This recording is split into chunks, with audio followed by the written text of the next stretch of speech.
Coming up in today's podcast.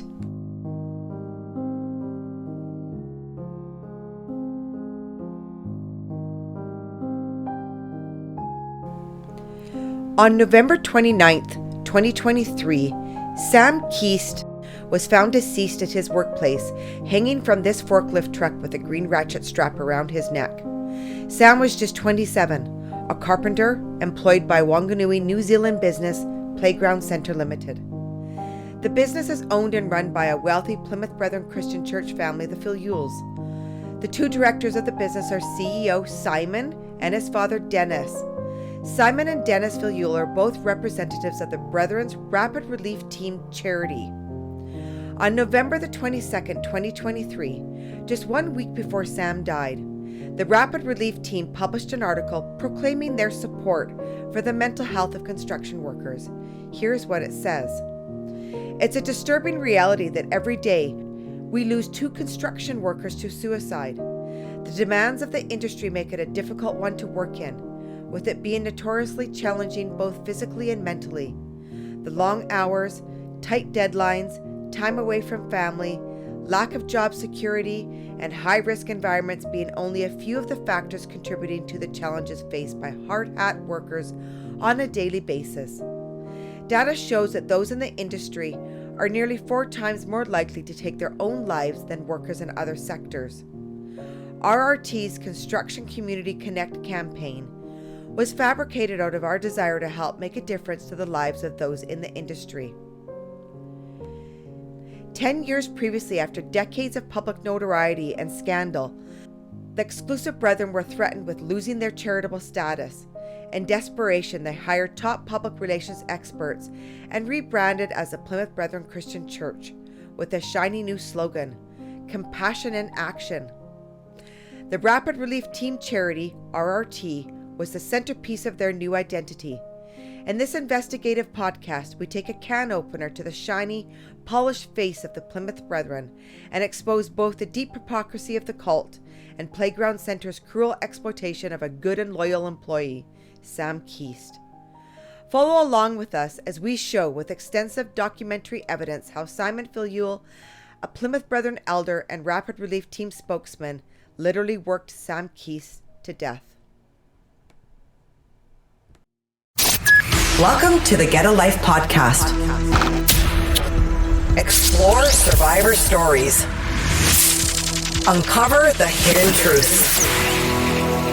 Join our X-Cult conversations. You matter, and so does your story. Happy New Year, everyone. Welcome back to Get a Life podcast. I am Cheryl, and with me today is Richard Marsh. We are both ex-members of the Exclusive Brethren, now rebranded the Plymouth Brethren Christian Church.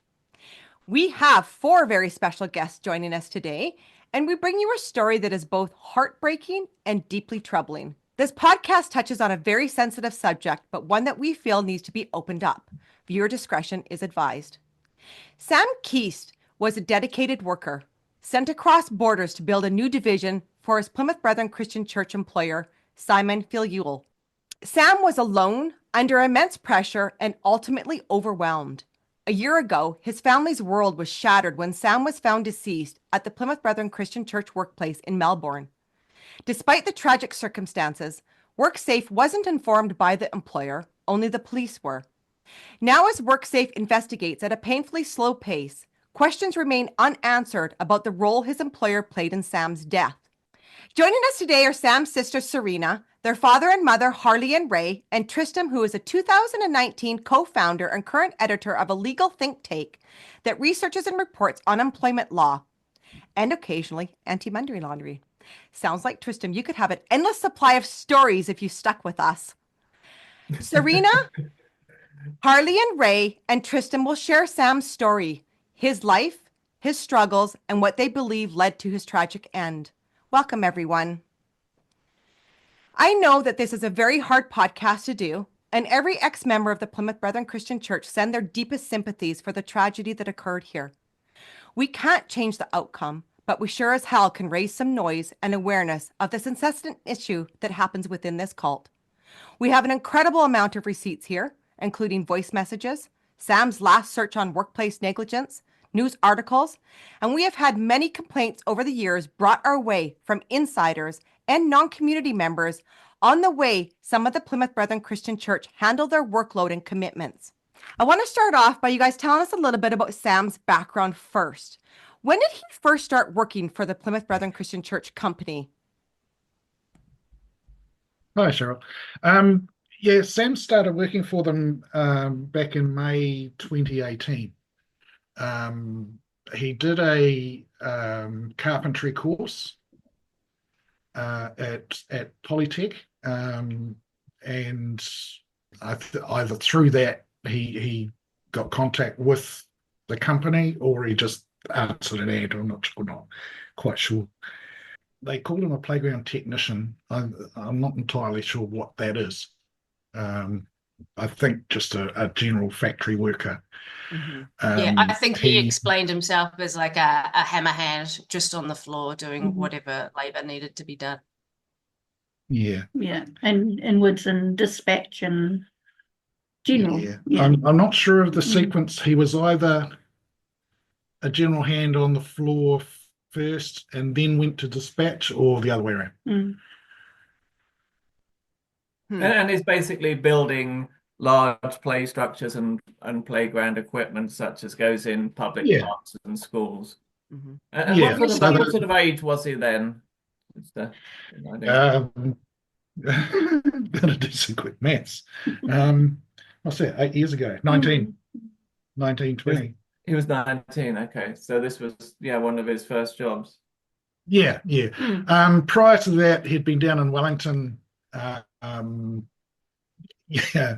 being a rat bag, working in hospitality, chefing, working in bars, stuff. And then he met Annie, and Annie's parents live in Whanganui, so they moved there for the extra support and everything, and settled in to Whanganui.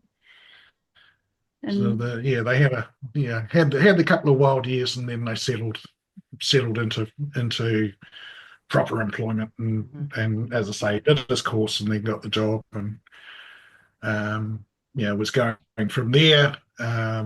Before they unfortunately separated, they were hell bent on buying a house in Whanganui. Unfortunately, circumstances prevented that. But Sam always had ideas of moving up. He wanted, more than anything, he wanted to get off the floor into the office, and he knew that would take a little while to get there. And he was under the opinion that he would be supported through that. When the first words started being spoken about Melbourne and opening a branch there, he was quite excited because they said that they would send him on a project manager course. That never happened. Just for the listeners and viewers, Sam started off in New Zealand, and then they sent him to Melbourne to open up another division, which is where everything kind of went south from there. So he's in New Zealand at this point. And did he enjoy was he happy there working for them at the beginning? He did. He loved the job. He really enjoyed the job. He's very creative. So that the freedom of, within design constraint, the freedom of being able to build sort of not free form, but not a box. It was interesting to him. To build a climbing frame of an unusual shape was what he liked to do. He's very, very artistic.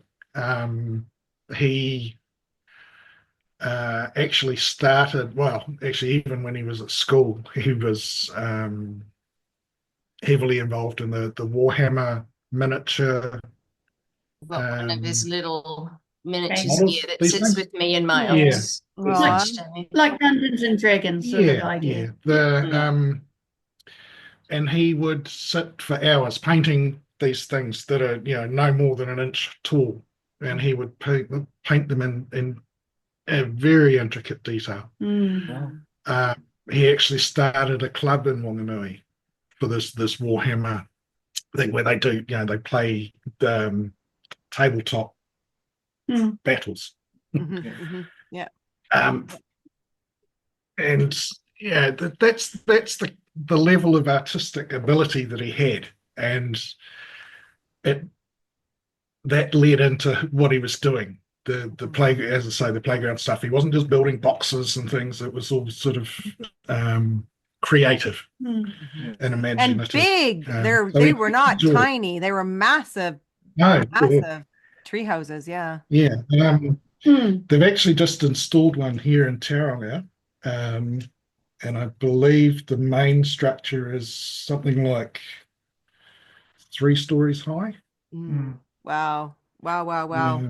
They've been getting a lot of contracts here in new outer suburbs to build huge playgrounds, out in these developing areas, which is terrifying because, I know one of the schools, a nurse that I work with has children there, and, it's just the schools don't realize the ethics behind the business, the whole importing cheap rubbish from China and making it look like it's come from New Zealand and Australia. It's just the reputation isn't there. It's just they just look like a shiny, company that does good for kids, and that's most of the the marketing is excellent. I mean, there was an article a few years back where they put up a new structure. I think it was about 16 feet tall with these tube slides, and kids got injured on it. And they were saying, oh yeah, well, it doesn't really matter, and kids get hurt when they play. And there was just an attitude there that just I felt pretty uncomfortable with. So it's just popped into my head. I don't believe if there was any articles on it. If there was, it would only be local. They built a playground for a new shopping centre, the Lakes, here in Tauranga, and it was opened and then shut down very quickly for that reason, that it was deemed too dangerous. It was built on a slope like that with stairs and then a slide, and kids, they were so steep, kids were actually falling down. And this is Simon's company that we're talking about again? The same company? Yeah, Sam said it was. Yeah. I'd have to go back and check. I don't think much was publicised about it. It was kept pretty quiet unless Sam told us. So I think the main part of the job, Cheryl, that Sam was supposed to be doing was fixing all of the problems that the Australian clients had with structures that they already had installed. Okay. And then he was expected to do the factory on top of that.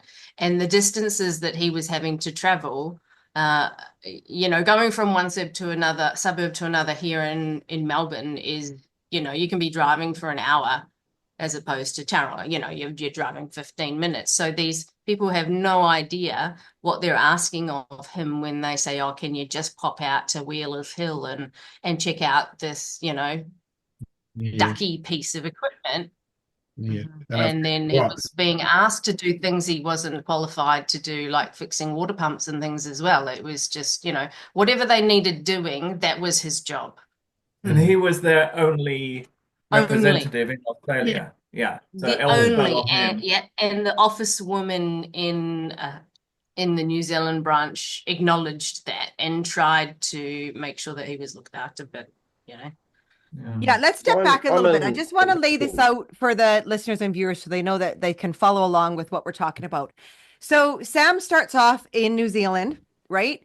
And they come to him about this job opportunity of starting up another division in Melbourne, Australia, right? And he goes there a couple times to scope things out. That's if I'm remembering correctly, right, Serena? Like he comes a couple times. Something happened before then. So Sam had actually approached his bosses to say that he was thinking of leaving, moving on to something else. And that's when they offered him the move to Melbourne. Gotcha. And what did he vocalize what it was why he was wanting to leave back then before he went to Melbourne? Did he vocalize? I don't think so. He was too scared to say anything about, I mean, there was lots of stuff. The factory was dangerous. The co-workers weren't being listened to. Just, they could see what kind of materials were being used and how inappropriate things were, and he just wasn't willing to be part of it anymore. Yeah, and he as I said before, he loved the work, absolutely loved it, but the management and procedural stuff that was going on was of concern. He had said to us a couple of times that you don't really pay a lot of attention to it at the time. It's sort of he crushed his finger in a container door, which seemed to be very they seem to have a very blasé attitude towards. They just went, sort of put a plaster on it and carry on. Sam's work ethic would have been very similar. However, if you're not dead, carry on. Yeah. But this crushed finger ended up with an operation of 3 months off work, full 3 months off work, rehabilitation. Oh, wow. This was in New Zealand, right? At the Whanganui factory. Yeah. I don't know if he stopped work that day or even visited a doctor. But it went on to cause, as I say, surgical. It had to be repaired surgically.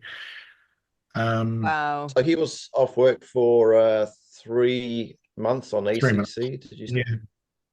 Yeah. Okay. That's serious. Yeah. And what, so when they notified to WorkSafe? No, it probably must not. have gone through WorkSafe, and I believe that if an employee is injured or suffers something like this, and then has another incident of some sort, the company do become more, even more liable to things, especially like mental health. Yeah. And I think the way that they make themselves look like they operate out of Brisbane really confuses people, or puts consumers off the scent. They were at a convention last year, propping themselves up as an Australian-based company. Yes. Yes, and they put a Facebook post about their Australian team, which didn't exist. Yeah. That is good marketing. Yeah. I don't think that's necessarily deceptive. It's I think Australians would rather buy from what they think is an Australian company. Yeah. And I don't think there's any evasiveness or deceit going on there. It's a company that started off wherever in New Zealand, looking to expand, and they that's how they're marketing to Australian clients. The ironic part is, though, is that the Australian team, though, was just Sam, right? Yeah. That's right. That's some serious puffery. Yeah. Right? Like, so that I think that's the point. Yeah, that's the point that we're trying to angle in on here, is that this Australian team was Sam and Sam. Yeah. If the facade collapses, then the company's got to pick up the pieces. So how did they prepare him for this job? Like, did he have courses he had to take? What did he have to do in order to get ready for this switch into get a passport? Yeah, get a passport. That's it. So they didn't give him any extra training. Like, they didn't offer any extra training for him. Oh, they told him that they'd do a project management course. And did he ever do it? No. What about a forklift license in Victoria? No, nothing. 2.5 day course. No. 1 day in New Zealand, 2.5 days in Victoria. Right. Yeah. He asked constantly, and he kept getting ignored. Yeah. Okay. So here's some pictures of what his big bay and the forklift that he was using, and also a video he made when he got to his place. So here's the video of him explaining his new kingdom. I believe that's what he called it.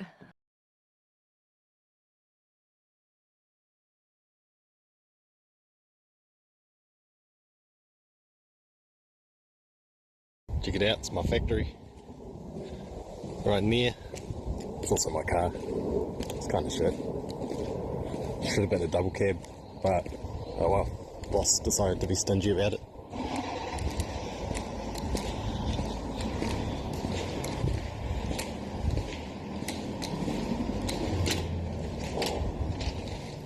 Got the foyer. Upstairs to the offices, or office rather. It's not exactly any rooms in here.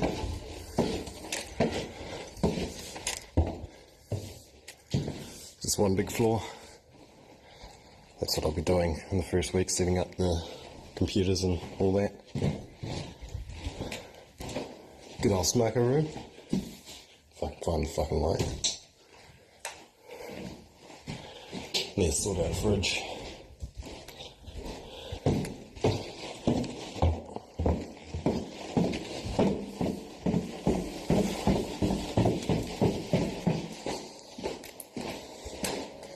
Toilets, and then the floor.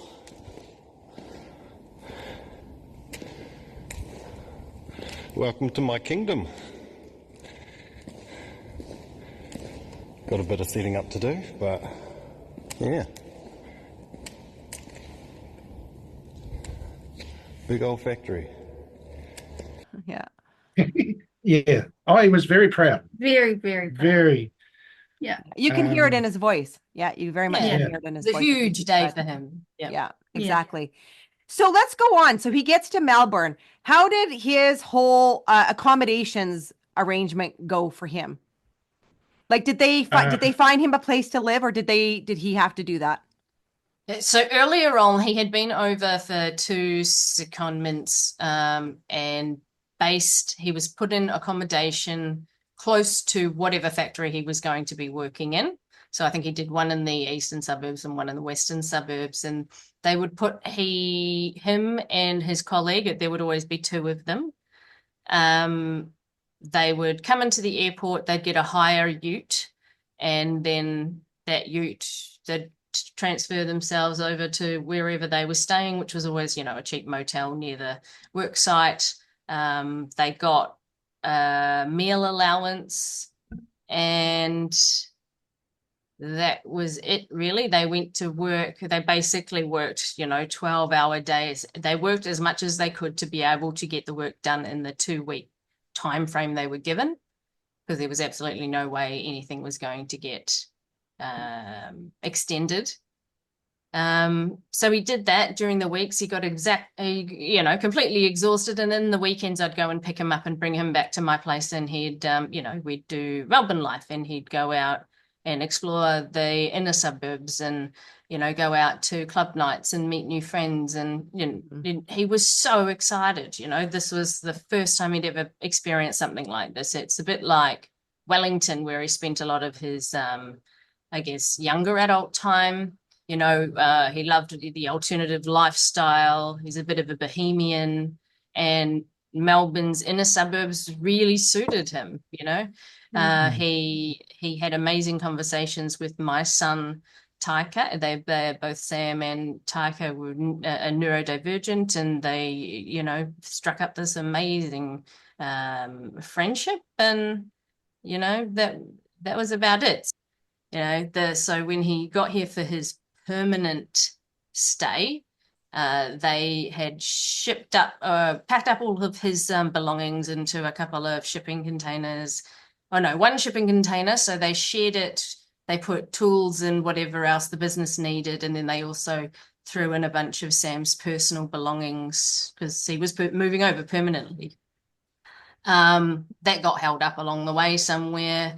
I believe it was only 3 or 4 days that they confirmed accommodation, which was an Airbnb in a suburb in the west of Melbourne, which was like a 3-bedroom family home, with the expectation that when co-workers came over to Melbourne to help out with any big jobs, Sam would host them. So he would go, and so they're not even his job, right? He'd go to the airport, he'd pick them up, he'd make sure they were fed, he'd look after them, make sure everything make sure they knew how to get around Melbourne and they were getting to all the places that they needed.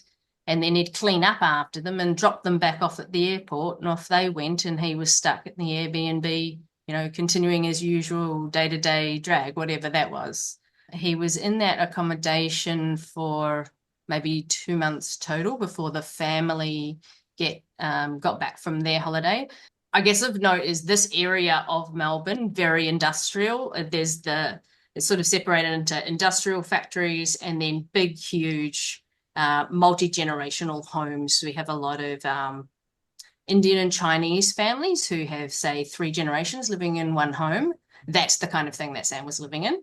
Mm-hmm. Yeah, we should remind people. So Serena lives in Melbourne. So you were already living in Melbourne when he was being transferred there, which made it a little bit easier because he had a connection there, right? Yeah. So one of the first questions they asked him is, did he have any family that could put him up for a while until they found something? Like, that's how difficult they were finding it to find accommodation, and that's as a business being able to sign up as a business. Yeah, Hardy and Ray, you are in New Zealand, right? So that's how this was working. Yeah, we're 4 or 5 hours away from Whanganui. So I've just been quickly Googling just to give you an idea of the comparison between the 3 places that Sam's really been. Whanganui, where he was working for Playground Centre, population was 49,000. So it's smaller than where we are actually. Wellington, 400,000 is the rough population there, so you can get an idea of the scale of there. Melbourne, 5.3 million. Yeah, it's a huge city. Yeah. So it's for them to sit in Whanganui and say, oh, can you just pop over to that suburb and fix that item? They had no idea. So even before the accommodation, sorry, I'm just trying to get my thoughts in the right order. So very early on in the piece, they were throwing around the idea of leasing a factory somewhere near where Sam would be living. So the whole idea was Sam can move and live in Melbourne, and then they would find a workshop, because we have industrial areas everywhere, even my suburb, and I live 6 kilometers from the city. So they never put any thought into the geography of Melbourne, where life happens, where public transport is. None of that was taken into account. And basically they've just gone and looked for a cheap warehouse wherever, and then Sam is forced to live somewhere close to that place, which turns out to be I can't remember where it was, at Altona North or something like that, but basically in a place he can't afford, in a share house, which is going 5-10 years backwards in his life progress. He didn't want to live in a share house. It was a huge bruise to his ego that he wouldn't be able to have his own home. They'd paid for his accommodation in the Airbnb, but once that ended, were they paying for his accommodation in where he moved to next, or how did that work out? They would supply him an Airbnb for 3 months from memory, and once that finished, and he would, as Suri said, look after the other people who came through the doors and do everything for them, cook their meals, everything. And then he was told that would happen, and after that they would pay 25% of his rent, where he was once he had to move into a rental situation. The Airbnb, as Suri said, was reduced to 2 months, and then when he asked about the percentage of his rent, it was all ignored and forgotten, and that wasn't mentioned, and so he did struggle, as Suri will say, on getting a. And he asked a lot, like every time he was dealing with payroll and with Simon, and I mean, Shannon didn't even know what he was getting paid. No. And let's explain to the listeners and viewers who Shannon is at this point in time. So Shannon describes himself as Sam's friend and pseudo manager. They worked on the shop floor for years and years together. According to Sam's ex-wife, they're pretty much on par in terms of skill and capability. So Shannon was put in charge, I think, of the Australian operations without knowing a lot about Australia and without any kind of qualification, and was put in charge of Sam. And Sam, that's the only person he had to contact, because anyone that was Brethren wouldn't answer his phone calls. Yeah, I think you sent us some messages where Simon, who's the business owner, says, "Oh, don't come to me with these problems. Send it all through Shannon." Yes. Basically just shrugging off responsibility for Sam in every way. Yeah. Yeah, and yet Shannon never had like an official managerial role or title. He was just Shannon. Yeah. And that tends to be one of the biggest complications that they have within the Plymouth Brethren Christian Church companies, right? Is people are just thrown on positions, whether you have training or not. I mean, you can, if you're a part of the Brethren, you can have someone who just graduates from school, get thrown into a managerial position that has no experience on it, with all these experienced people underneath them. And yet, if they go to that person for help, many times it's completely looked down on because that person is above you, but yet has no experience about what he's doing. And so we find this often in these companies where they're not qualified to be able to be doing the managerial position that they found themselves in. And here's the message that Sam had received from Simon. It's dated Friday, November 17th, and Simon says to Sam, "Hello, Sam, just thought I would check and see how you got on with the rental options." And Sam responds, "Hi, Simon. I've managed to find a place this week and preparing to move in this weekend. It's a shared flat with a couple other blokes in Point Cook, which is 20-minute drive to work. Very nice lads, and one is in a very similar situation to me. From Dargaville, his home company expanded to a factory in Truganina and sent him to manage it. Sound familiar? It's $12.35 per month. Can we talk about what sort of assistance I will get for when you have a moment?" And then this is the voicemail that Simon sent back to Sam. G'day, Sam. Hey, that's cool. Glad that's worked out. That's sort of like a big rock, isn't it, to get sorted? And interesting, like you say, a couple of similar blokes. Dargaville of all places, it's interesting. It's pretty small. But yeah, very good.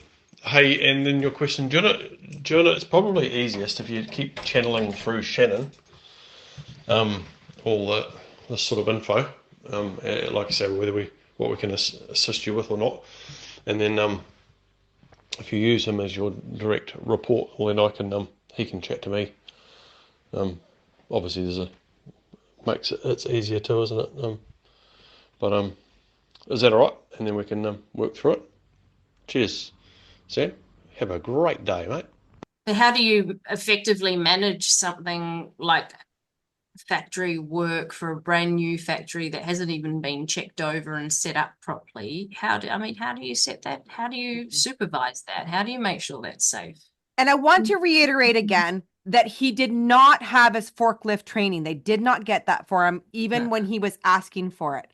Right? Yeah. He asked constantly. Repeatedly. Yeah. And he also asked for a basket for his forklift, so he could, he didn't have to stand on the forklift tines. Had there been an incident with the forklift, Sam would have been personally liable. Yeah. Because of And that was his concern. I think it's super important to remind Simon and Playground Center of why Sam's place of work that he was at was unsafe. Here's a little video to watch on why forklifts shouldn't be used for standing on unsafely without a harness or a cage.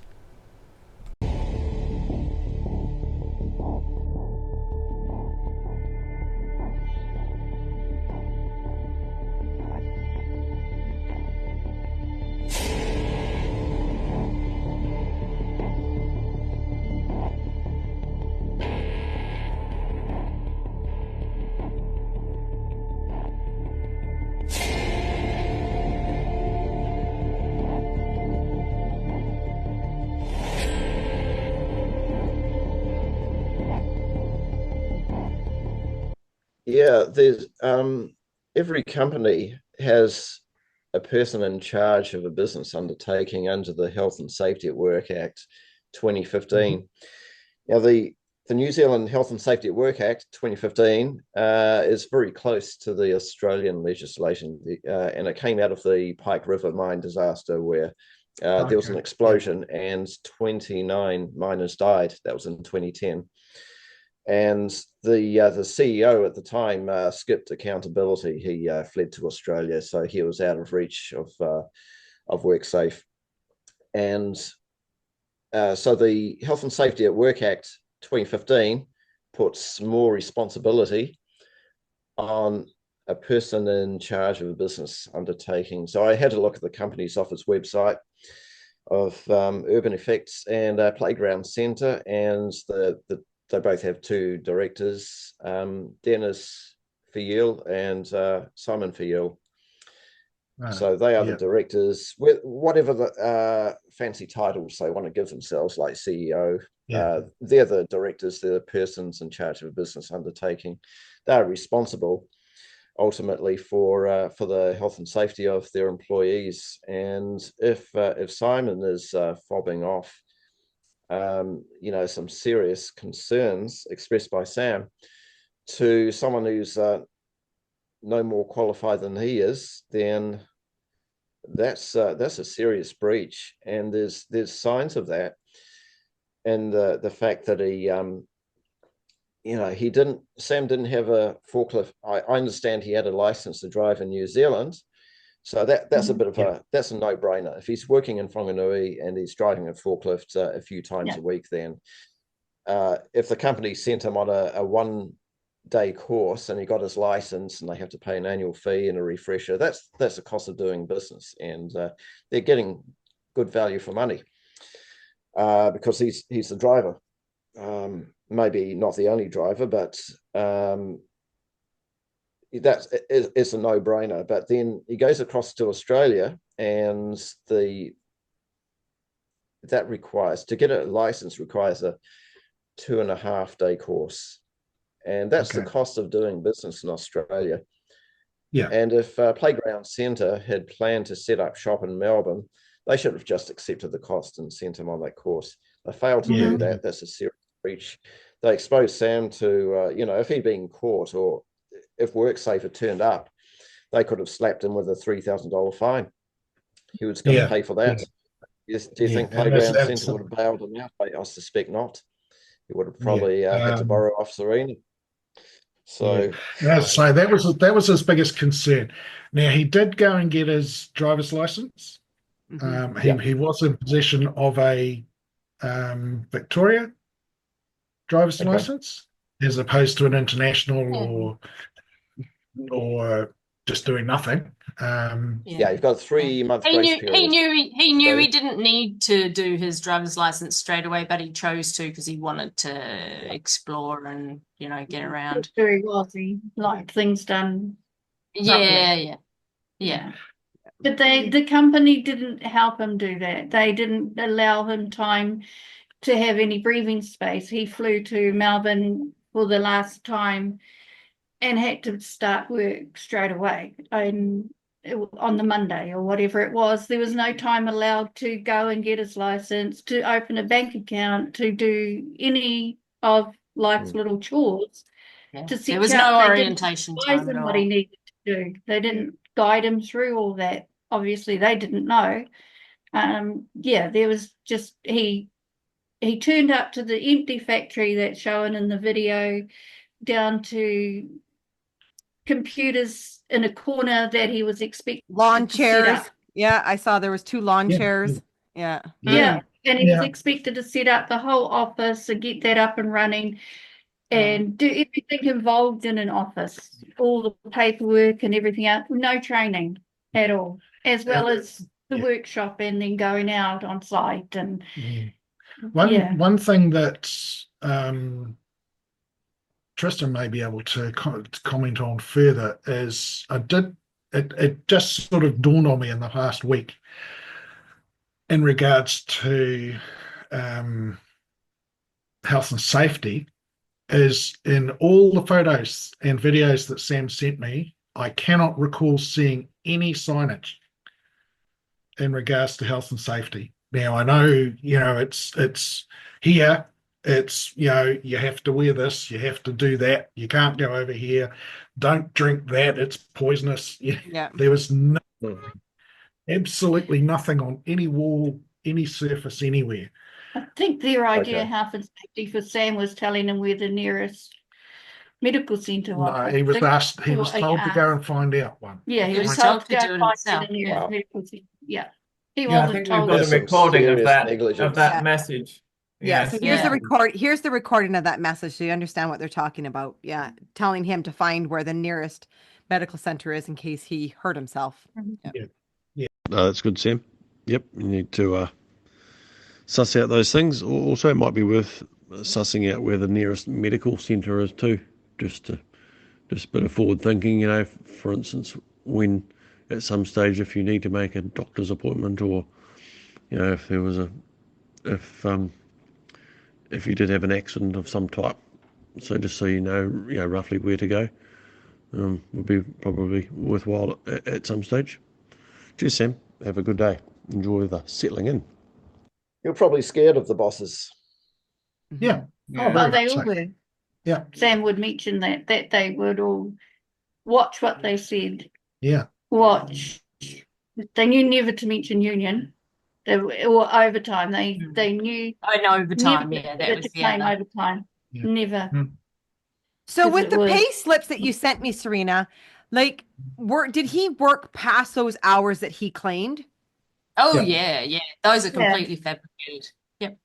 Yeah. So he would send, I think it's Sherry, just a breakdown of their hours that they worked, but they were written so that they would be specifically what he was supposed to be working. It wasn't what he was actually working.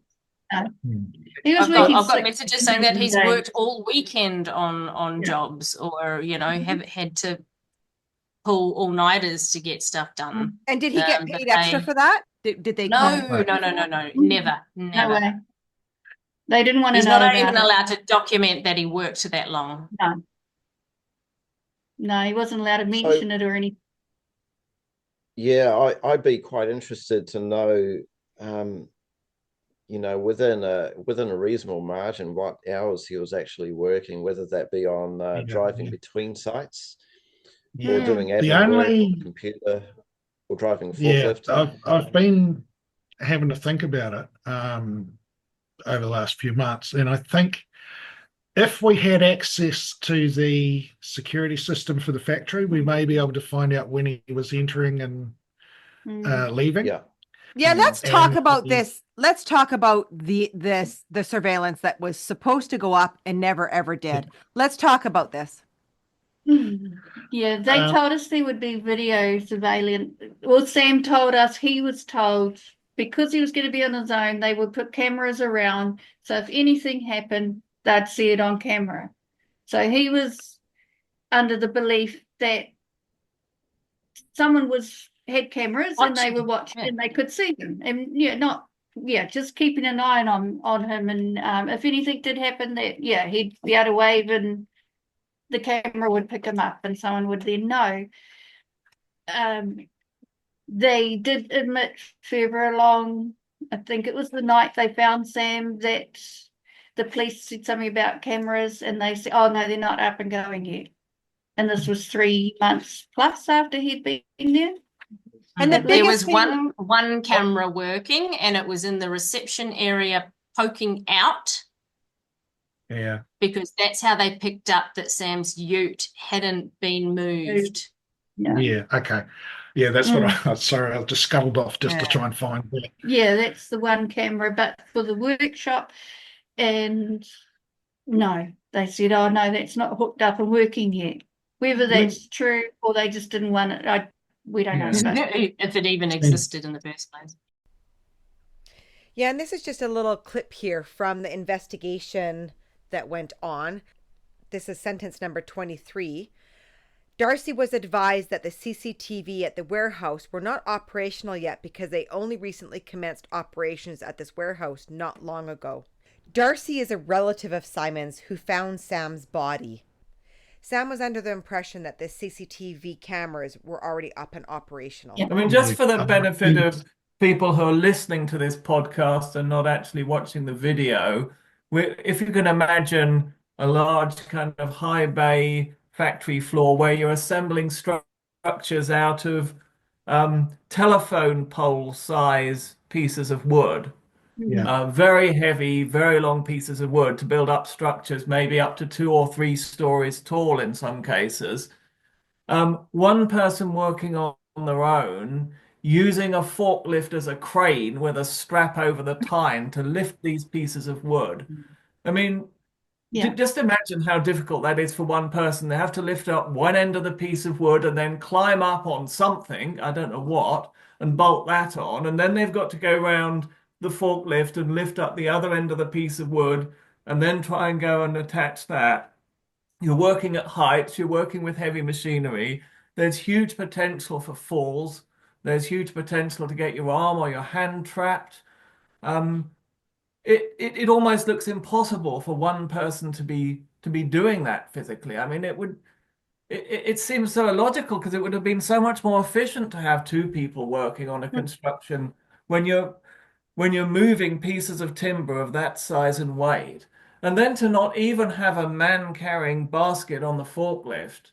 I mean, I worked for 2 years in a very large bakery that was full of heavy machinery, and every morning you started the day with a meeting with your manager where you discuss safety every single morning there was no excuse for not being at the morning safety meeting.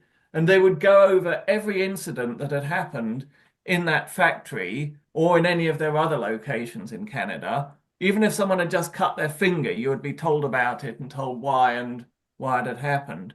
And I remember one day some of the maintenance staff had to access something on the ceiling, and they were in a hurry, and they just put a skid, they put a pallet on a forklift tines, and they lifted a guy up standing on the pallet. And that team of 3 maintenance staff were fired on the spot because that's a serious breach of safety regulations to be lifted up, to use a forklift to lift a person without having a proper man-carrying basket with a rail around it. That's how strict they were. Yeah, I think also, Tristan, you may know, over a specific height, which isn't much, I think it's only maybe 3 meters, you're also required to have a harness. Yeah. It sounds about right. I Absolutely, haven't done much working at heights. I've only had a forklift license briefly for about 20 years ago. Only used it I'm pretty half a sure dozen times, maybe. Yeah, I'm pretty sure from where I work, so 2 or 3 meters, the cage is fine. Yeah. Beyond that, cage and harness. Yes. Yeah, that's right. So do you know, did they ever write a safety assessment before work started in the new facility? Like, do you guys know if they ever did that? Not that we know of, no. And not They that did, it would have been Sam doing it, and he wasn't trained in that. Yeah. I mean, He was the first person to go to the factory. No one else went there. Yeah. I looked up the Australian regulations, and if you're working with heavy machinery or working at height or with hazardous substances, the law says you must do a written formal safety assessment before anyone starts work. And all 3 of those would have applied in that case. Yeah. I'm a nurse, and I have to do that before I go into each person's house. And that's not a dangerous situation, Yeah, exactly. Was there plans to bring more people there? Like, were they planning on bringing more people there, or was the thing? Yeah, they were going to start the whole thing. Look, did you see how many computers were in that factory? Like, there was a lot. Yeah. And like 3 months into it, sorry. like I went through everything that you guys sent me, and I mean, I had to take breaks from it because it's my heart just goes out for you guys. Because he seemed like such an eager worker, right? Let's just impress, let's do this, he just wanted to be productive. Yeah. Yeah. And you're going through all this stuff and you're like, okay, so you're how many months into this and yet the staff isn't there and they're still got him building what he's building. Like you guys have seen the pictures on here. I mean, these are massive things that he's building all by himself whilst trying to set up a life in Melbourne on top of it, whilst trying to find accommodation, while still trying to do everything that you need to do. Like we're not just moving to a different city in the same country. We went to completely a different, we're now in Australia, right? It's like a whole different world. The cost of Yeah. living is incredible. The transport around the city, just getting to know where things are and how things work, so completely different. Let's go over some of the employer duties that were in his New Zealand work contract. So the first one says, providing and maintaining a safe work environment for employees and others in the workplace. The next one is providing and maintaining facilities for the welfare of the employee while at work. Providing all necessary training and instructions to employees. Making sure machinery and equipment is safe. Making sure working arrangements are not hazardous. Providing procedures to deal with work emergencies. Making sure health and safety, employee engagement, and participants' processes are in place. And the last one, consulting and cooperating with other business operating in the same workplace to keep everyone safe and healthy. And for myself personally, just reading all of those, you can pick out exactly which ones where the employer is not even providing this for the employee. And so from your guys' point of view, what was his support like from Simon, from the staff there? What was the support like? I want the emotional and mental support, not even the physical support, because we know the physical support really wasn't there. But what kind of emotional and mental support did he receive from doing a massive transition like that? Yeah. There was non-existent. Yeah. They only cared about the work. He had multiple emails and messages unanswered and not acknowledged. There was no support physically, emotionally, none at all. He had no one to turn to but Shannon, and Shannon, as we know, is out of his depth. He didn't know what he was doing, and there was no support at all. Looking for somewhere to live was just, that was very, very hard on Sam, finding somewhere to live, because at that stage they were paying him in New Zealand. Yeah. So he didn't have an Australian bank account to show prospective landlords. Right, yeah. Things like I that. believe, without doing the math, I believe the lease on the B&B and the sharing accommodation that he got, like, only overlapped by days. Had he not got that, he would have had to be out of the B&B within less than a week. Yeah, he was extremely stressed about that, and he was on to the company constantly to get help, or for them to just all he really wanted at the end of the day was to pay him in Australia so he could show a landlord an Australian bank account. Without that, nobody wanted to know. He did find someone who was kind-hearted enough to let him move into shared house, so he got a bedroom, and that was where he was.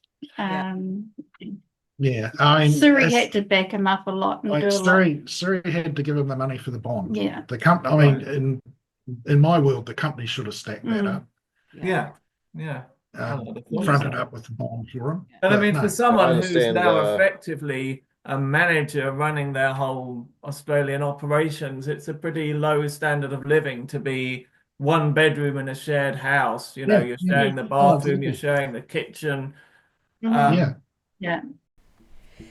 I want to go through some of the police statements that were sent in on exactly what we're really talking about here, the things that he was having issues with. So this is part of the statement that Serena, you gave. And so it says, I'm just going to go briefly through some of these. On this last visit, he outlined the following concerns about work. Number one, he did not know if work would continue with the plan to subsidize his housing. Sam had told me previously that with the rate of pay he was earning, he expected Playground Centre to contribute at least $300 per month toward his living costs to make the move to Melbourne financially viable. Number two, he had been moved to Australian payroll but didn't know what his pay rate was. Number three, he struggled to get information out of Simon, Playground Centre CEO, about what his employment entitlements were. Number four, Sam needed extra hands to get all the work done within the time frames demanded. He had been discussing hiring a casual contractor assistant, and work had said yes. Nothing had been done about it, though. Sam worked with heavy timber, power tools, and a forklift daily. He needed a second person to keep up with scheduled demands and safety. Number five, I asked Sam how he put together such big pieces of timber together without a second person. He remarked that he used the forklift, which he was not licensed to drive in Australia, and just got on with it. I asked what happens if he hurts himself. He said that his company had installed a camera in the factory to keep an eye on him remotely. This was their way of ensuring his safety on site. Sam joked about some of his workmates getting workplace injuries. Sam himself had injured a finger requiring surgery a couple of years ago. Sam said it was not uncommon for workplace injuries to occur. I urged him to put my name down as his next of kin on all his paperwork, so if he was injured, if he had an allergic reaction, Sam had a severe anaphylaxis allergy to nuts and avocado, and required hospitalization, that I would be contacted. Sam told me that he and his workmates had complained to management multiple times about the conditions they worked in New Zealand, but that nothing had come of it. Number six, Sam was having to drive long distances to work sites and suppliers. Sam didn't believe that his workplace understood the distances and time required to travel to these places. For example, he was traveling between Truganina and Rowville for his latest job. Number seven, my wife Valina had shown Sam an ad from Seek, which was advertising a similar role with a different company that offered better conditions and pay. And on the screen, you'll see the screenshot from this conversation of where she handed over a link to a job here. Sam's response was, very tempting right now. I'm getting royally screwed over at Filleuls. And then the response says, hopefully not, just so you know the equivalent here. When I moved out here in the beginning, I jumped up 10 to 15K in salary. Things are a bit different here. And then the next screenshot you're going to see on the screen is an actual screenshot of some of the jobs that Sam was looking for. I'll read some of them out for the listeners. Hospitality jobs in Point Cook, front of house, Melbourne, hospitality all-rounder, 264 Point Cook jobs in Point Cook, team member jobs at Nando's, crew member job at McDonald's, team member job at Oporto, cook job in Point Cook, Victoria, bartender job in Point Cook. So this clearly lays out how he was unhappy and looking for another job. Number 8, Sam told us he felt he owed the company. He was a very loyal and honest person. They had kindly allowed him to move some of his personal belongings in a shipping container with a business shipment. Number 9, I probed further about why he thought he needed to stay with them. He told me, I just need to trust that they are doing right by me and give them another chance. Number 10, he outlined his plan to keep working until the holiday period. He'd be having 2 weeks off while the factory was closed over Christmas and New Year, then resign after he'd had a chance to rest if he still wasn't happy. Number 11, I asked Sam how many hours he'd been working. He told me he averaged around 50 hours per week. I joked with him that he must be earning some good overtime. He said no, this company doesn't do overtime. I asked if they gave him time in lieu, at least for the extra time he put in. He said no, never. He told me that if his boss had heard him talking about overtime or unions, that he would be fired on the spot. I told him that he needed to look over his contract and make sure his company were at least maintaining the minimum Australian employment standards. And it goes on to say, Sam was physically tired but very happy to have secured a room in a share house in Point Cook. Searching for long-term accommodation was a big stressor. He was under the impression that Playground Centre would be supporting him with accommodation for 6 months before he had to find his own place. Although he lived and worked in Melbourne, Sam was being paid in New Zealand, so could not prove he had Australian employment or income. I advised Sam when he first arrived in Australia that he needed to be on an Australian contract and getting paid in Australia to be able to build up a credit history, superannuation, insurance, etc. He told me he was putting pressure on his employer to do this. Playground Centre had started paying him into an Australian bank account, but it was unclear whether they updated his employment location to Melbourne.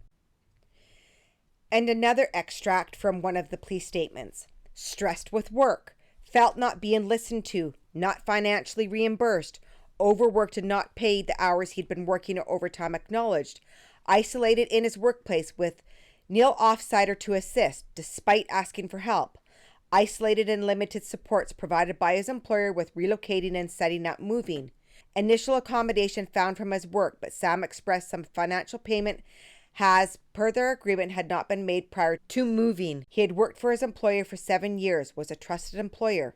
Initially excited by the move and opportunity to break into the Australian market with a New Zealand company. Sam upset by the lack of support with his employer despite his requests. States he was telling work over the phone about these issues, but nothing had been done. And here's another one. Met Sam at Serena's house. Sam was there when I called in. This was the week prior to Melbourne Cup weekend in November. We previously had a conversation about how he was. He had mentioned some work difficulties with lack of support, his workplace not assisting with some costs with relocating and work supplies. Had used his own credit card for work supplies and relocation costs. So following up, asked how work was going. Sam responded with things not improving. Expressed concerns over working all weekend recently, 10-hour days, nil support. Work had put a new order in, expecting an order to be done. Sam expressed stress at how this was impossible due to the equipment not being available. He stated he had no idea how this was going to happen. I tried to offer advice. If there was an email chain of what his work agreements to him were when arriving to Melbourne, states no, but a boss was also his friend, Jamie, and felt that Jamie would support him here in Melbourne. Sam was unaware of the PH coming up as Melbourne Cup. Serena and I advised to take the Monday off and have a break. This would result in a 4-day weekend. Sam expressed he had no idea if the PH was expected to work. Advised Sam to try and email his bosses in New Zealand regarding agreement and financial reimbursement he was owed. Sam expressed he felt like they were not listening. He came across as dejected during our conversation, that nothing was being done. However, productions were expected, leaving Sam to work long hours and weekends alone. And I could go on with statement after statement that is reiterating the same narratives and same story of how we can tell that Sam was completely feeling unsupported, overworked, exhausted, and not really having the resources to do the job that he was set out to do. So I think from here, maybe we should just discuss his wages. He should have, in that position, he should have been earning. I mean, I looked up the kind of wages that, what's the average wage for a good carpenter in Melbourne? And it says, well, they should be earning between, anything from $50 to $100 an hour, like for a good tradesman in Melbourne. And he was actually getting, what was he getting, 29 Australian? Yeah. He would probably have been better off working for McDonald's. So the company said to him, and I think it's written somewhere, that we will give you the equivalent in Australian money to what you were earning in New Zealand. Yeah. So he didn't get a pay rise, basically. Yeah. And no overtime, as we said. But the company didn't, from what Sam said, didn't allow him personal time to look at any accommodation either. Instead of supporting that for him, they just kept piling on more and more work. And so he was trying to sort all of that and find somewhere to live without having the grace of time to be able to concentrate on doing that. They just didn't, nothing came through that they even acknowledged that sort of stress on Sam. Yeah. Serena, you mentioned a while back that Sam was doing work that he wasn't qualified to do, such as working on water pumps. Yeah. And I was just wondering if that's prescribed electrical work. I'm an electrical service technician by trade, and if he was connecting and disconnecting water pumps for fountains and things, and water slides, Well, that requires an electrician, or at the very least an electrical technician. And if he was doing that without being qualified, or if he was expected to do that, then that's he was just doing whatever he was told to do. Yeah. Can you comment, Tristram, on the sort of minimum wage situation? I mean, there are regulations, particularly in Australia, around that, aren't there? Yeah, well, the Australian minimum wage is about, I don't know the exact amount at the moment, or what it was in 2023, but I think it was around $24 an hour Australian. Here in New Zealand, it's slightly less. It's probably 10% less if you take into account the exchange rate, maybe 15% less. So when he was in New Zealand, he was earning 28 New Zealand dollars an hour. And then when he moved to Australia, he was earning 28 Australian dollars an hour, which equates to about $30.50 New Zealand. So you get an idea of the exchange rate. It's roughly 93 cents per dollar. So they just they didn't take into account the cost of living, or the what a median wage might be in each country, and the most significant thing, I think, was the hours that he was actually working pulled his real rate down below Australian minimum wage. So that would have been a breach of the Minimum Wage Act, or the Australian equivalent. Now, I worked out that he, if he was treated as a New Zealand worker on a New Zealand contract, but on secondment to Australia, then Playground Centre narrowly avoided breaching the New Zealand Minimum Wage Act. Yeah. And I reached out to the Labour Inspectorate, which is part of the Ministry of Business, Innovation and Employment. And they said there was nothing they could do because it was just above, maybe less than $1 above the New Zealand minimum wage. I think Playground Centre are more on the hook in Australia because, well, for a start, there's 2 agencies investigating, both in Australia. There's the Coroner and WorkSafe Victoria. And I think that you might be concerned that, Sam is going to fall through there for a minute, Kristen. There'll also be Morris Blackburn looking into a civil case as well. Oh, okay. Yeah. Yeah. All right. So what they'll be looking at, I think, is whether the estate of Sam has a claim against the company, and what jurisdiction. Yeah. And admittedly, I struggle to find it's actually not Sam's estate doing it. It's me, myself, personally. Sam didn't have any dependents. I have, an executive nursing job that I no longer can do, and probably never will be able to do again. So that's the angle that we're taking. And it's also about accountability. I mean, why should they get away with it? Because Sam has passed away. Exactly. Yeah. Tristram did an incredible article. I actually just want to pull up this article and go through it because it is such an incredible article. So this article it's on the leightonassociates.co.New Zealand, NZ. I'll post a link below in the description of the podcast, but it's called Ducking and Weaving on Both Sides of the Ditch. There's a beautiful picture of Sam blowing bubbles to a dog. Is this his dog? That's my dog. Oh, that's your dog? Aw. She's passed since as well, so yeah. So this park is a little bit of a trigger for us, unfortunately, but I bet it, yeah.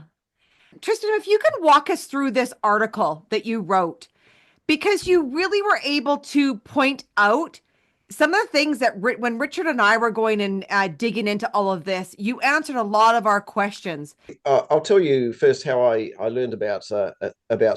There was an article in the New Zealand Herald, and that was, I think, the 3rd or 4th of October last year. And I missed it. I didn't see it until a couple of days later when it was shared on LinkedIn. And I believe Serena commented on it. Yeah, that's it. So that's the Herald article. There was another one before that in Australia, and that was written by Daniel Peters on the 24th of September. I gotta pull it up here. Right. So that's it. Yeah. Okay. So I didn't see that either until I read I read Ben Plummer's Herald article first. I'm in touch with him. And so these articles are great. They're brilliant, and but they couldn't possibly cover everything. They are quite long, but this has opened a new can of worms. Now, the article I wrote less than 48 hours ago, that's a result. I mean, I should have got onto it sooner, but it's a result of waiting for things for developments. And I thought, well, just the other day, I thought I better finish this. I better get something in the public domain, because there's going to be follow-ups, I'm sure, by both myself and also the Herald and news.com.au. You're probably looking at a criminal investigation against the persons in charge of the business undertaking, the directors of Playground Centre. We're into criminal territory here. Now, what I've done, my approach with this article, I'm sort of trying to stand in Serena's shoes a little bit, and I'm looking at what happened from an employment law perspective, or let's say from an angle where I'm, I don't have any legal qualifications, but I have been blogging for about over 5 years, so I have a fair bit of experience in assessing what laws are being breached, whether they're mostly around employment laws, and I'm going with the constructive dismissal angle.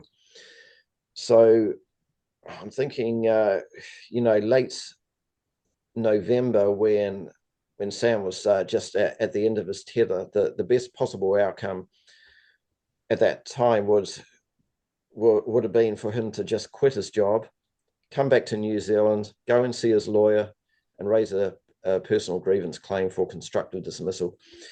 And the grounds for constructive dismissal was that he was working excessive hours. He could have been below the Australian minimum wage. In fact, I'm sure he was, possibly below the New Zealand minimum wage as well, with all this unpaid overtime. There were things which I wasn't quite aware of, or didn't quite articulate properly at the time, but I did mention the lack of the forklift license, and that's severely negligent. I think what happened was Playground Centre tried to do things in Australia on a shoestring, and it just doesn't work. They didn't appreciate the cost of doing business in Australia, or the setup costs. Obviously, they've spent a lot of money leasing premises for Sam to work in. They should have spent an extra 5, 10, 15% on making sure that operation was going to run right. And that includes, health and safety, the regulatory obligations, like, if he's going to be driving a forklift, he needs a license. So that's a cost that should have been allowed for. They put him under incredible stress by mucking him around with his accommodation, and just things like that. They just added up, and of course we've got this tragic outcome. And basically, all this stuff that they've done or failed to do, that could be in breach of various laws in Australia and or New Zealand. I mean, WorkSafe, I'm sure, I hope they get a copy of this edited podcast, because they're going to be appalled. And I think we are into criminal prosecution territory. What I don't know is how WorkSafe Victoria are going to be able to collar someone who's based in New Zealand. Well, there's an interesting point there, because I looked up, and Playground, there's a company called Playground Centre Pty Limited, and also the partnership. registered in Australia, and for the last month of Sam's life, it was that Australian Pty Limited that was paying him. So I'm pretty sure that brings him fully under Australian regulations. And I also noticed that in the a few months after Sam passed, it looks like they were trying to close down those corporations. They're deregistered for GST, which I imagine is, maybe hoping that they can get those closed down before any legal action takes place. So sure, I assume from that they come fully under Australian law, at least in respect of the last month that Sam was there. Yeah. Well, regardless of the company structure, Simon Filleul and Dennis Filleul are persons in charge of a business undertaking. In the end, they're responsible for having sent Sam to Australia to do work for them, and they mess it up. And we're probably into criminal negligence territory. They're on the hook. And they're on the hook if WorkSafe New Zealand investigate. WorkSafe New Zealand recently prosecuted two brothers who ran a company called Amex in Nelson. What happened was there was a young man who was in the hull of a boat using brake fluid, and he was overcome by fumes. He was unconscious for a while. Was pulled out of the boat, and he suffered a permanent brain injury. Now, what had happened a week before was that someone else was doing the same thing, but had the presence of mind to get out of the boat and filed a report. That report was not submitted to WorkSafe. It was covered up. So, sure, the incident that resulted in the brain injury, that did result in a fine, quite a huge fine. But the fact of the previous incident was covered up, and it was covered up. It was not. It didn't end up in the district court. So the brothers were jailed for, I think, 4 to 8 months for perverting the course of justice. Wow. So WorkSafe prosecutions are rare, but this is a pretty good example. So that's an Amex. The company is called Amex, and I can't remember what they do, but I think they do boat building or maintenance. And just very recently, we've had the CEO, I think, of Ports of Auckland held personally responsible for a death. Yeah, that's right. I mentioned that in my blog. That was Maritime New Zealand. Oh, yeah. Which is very unfortunate for that family, but absolutely brilliant. There should be more of it. Accountability. So just coming back to your point about constructive dismissal, what you're saying is that if you were to find yourself, say you're working for a Brethren business, and you find yourself in this situation where you're being asked to work ridiculously long hours, where you feel that if you were to speak to a union, or if you were to request an improvement in your working conditions, you feel that you would be in trouble with the company, a very good option would be to leave the job and then claim for constructive dismissal on the basis that they'd put you in a position that was impossible and in which you couldn't safely carry out the work that they were asking you to do. Is that your suggestion? That's right. So he was put in a position where he had no choice but to quit, and that's the basically that's the definition of constructive dismissal. He was, as Harley said, he would have been better off working at McDonald's. At least he would have been. McDonald's are a massive corporation. Screenshots of him looking for jobs. And here's that screenshot again of his search history of what he was looking for in jobs. Serena, I want to go back to what were some of the red flags that you were seeing near the end where he was getting frustrated. I know we have some screenshots I'll put up here and some conversations that you guys had. But like, can you tell our listeners, those that aren't really seeing the screen here, can you explain to some of his frustrations and what he was up against, what he was expressing to you prior to him passing away? Yeah, he was getting really frustrated with the lack of help. He had asked to be able to bring on a contractor to help with some of the labour. Told yes, but nothing ever happened. So he continued to do things himself. He had to cancel events with us because he had to catch up with work in the weekends. So these are some of the screenshots that we have from conversations with Serena and some other people here that I'm going to read out quickly. This first one you see, it's going on about him telling Serena about a new job that he's gotten, and in the next 12 months he's going to be moving to Melbourne. Serena asks him, what's the job? And Sam replies, it'll either be an inventory management role or production management at a new site that Playground Centre is intending to set up there. She asks, what suburb is the warehouse at? No information on that yet. I was just given some insight by my boss about what direction the company is moving and offered me the opportunity to put my hand up for the move when it happens.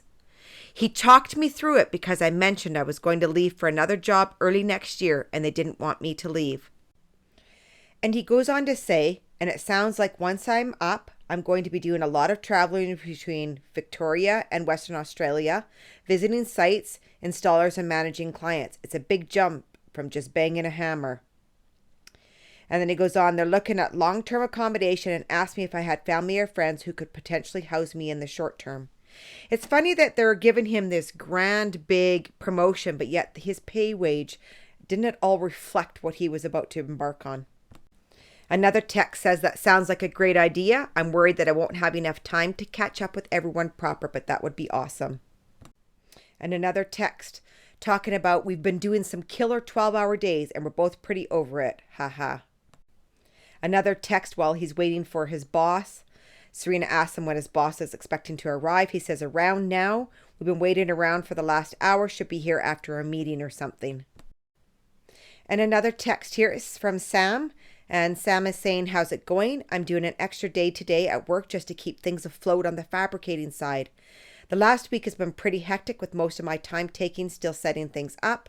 Got a bank account opened, applied for my TFN, and have an appointment next month to sort my license out.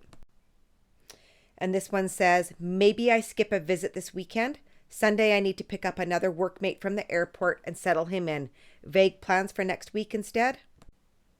And the next one says, working until lunch 1, trying to meet a tight deadline, free in the late afternoon. The next one says, I missed out on that place. I've applied for a couple places in Altona as well as a couple existing flats. So here's hoping. I need to be out of this place on the 25th, so the date is coming fast. And the next one says, oh, and other good news, I've been put on the Australian payroll now, and I got my full Australian driver's license too.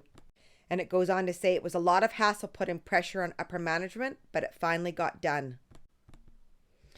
And here's some text messages between him and another mate. The person texting him says, hey mate, sorry for letting you guys down. Sam replies, aw man, don't you worry about it one bit. We got it handled. You take care of yourself. Stress gotten a bit overboard. And the response was, yes, just the whole craziness of the place, knowing you're making overpriced crap, no job satisfaction, the overcrowded, nowhere to put anything problem that's not being addressed in the workload. And Sam responds, tell me about it, man, preaching to the choir. How many days you got off? I ended up going off the rails yesterday myself, purely to do with trying to plan around Joe and Gail. Those two are fucking psychos. And it goes on to say, oh, and honestly, you haven't really let anyone down. The place is horrendously mismanaged and they're going to keep burning people out if it carries on like this. And the other person responds, 2 weeks and doctor wants me to go to part-time, but not doing that yet. The way it's looking so far, instead of wasting their time, I should quit.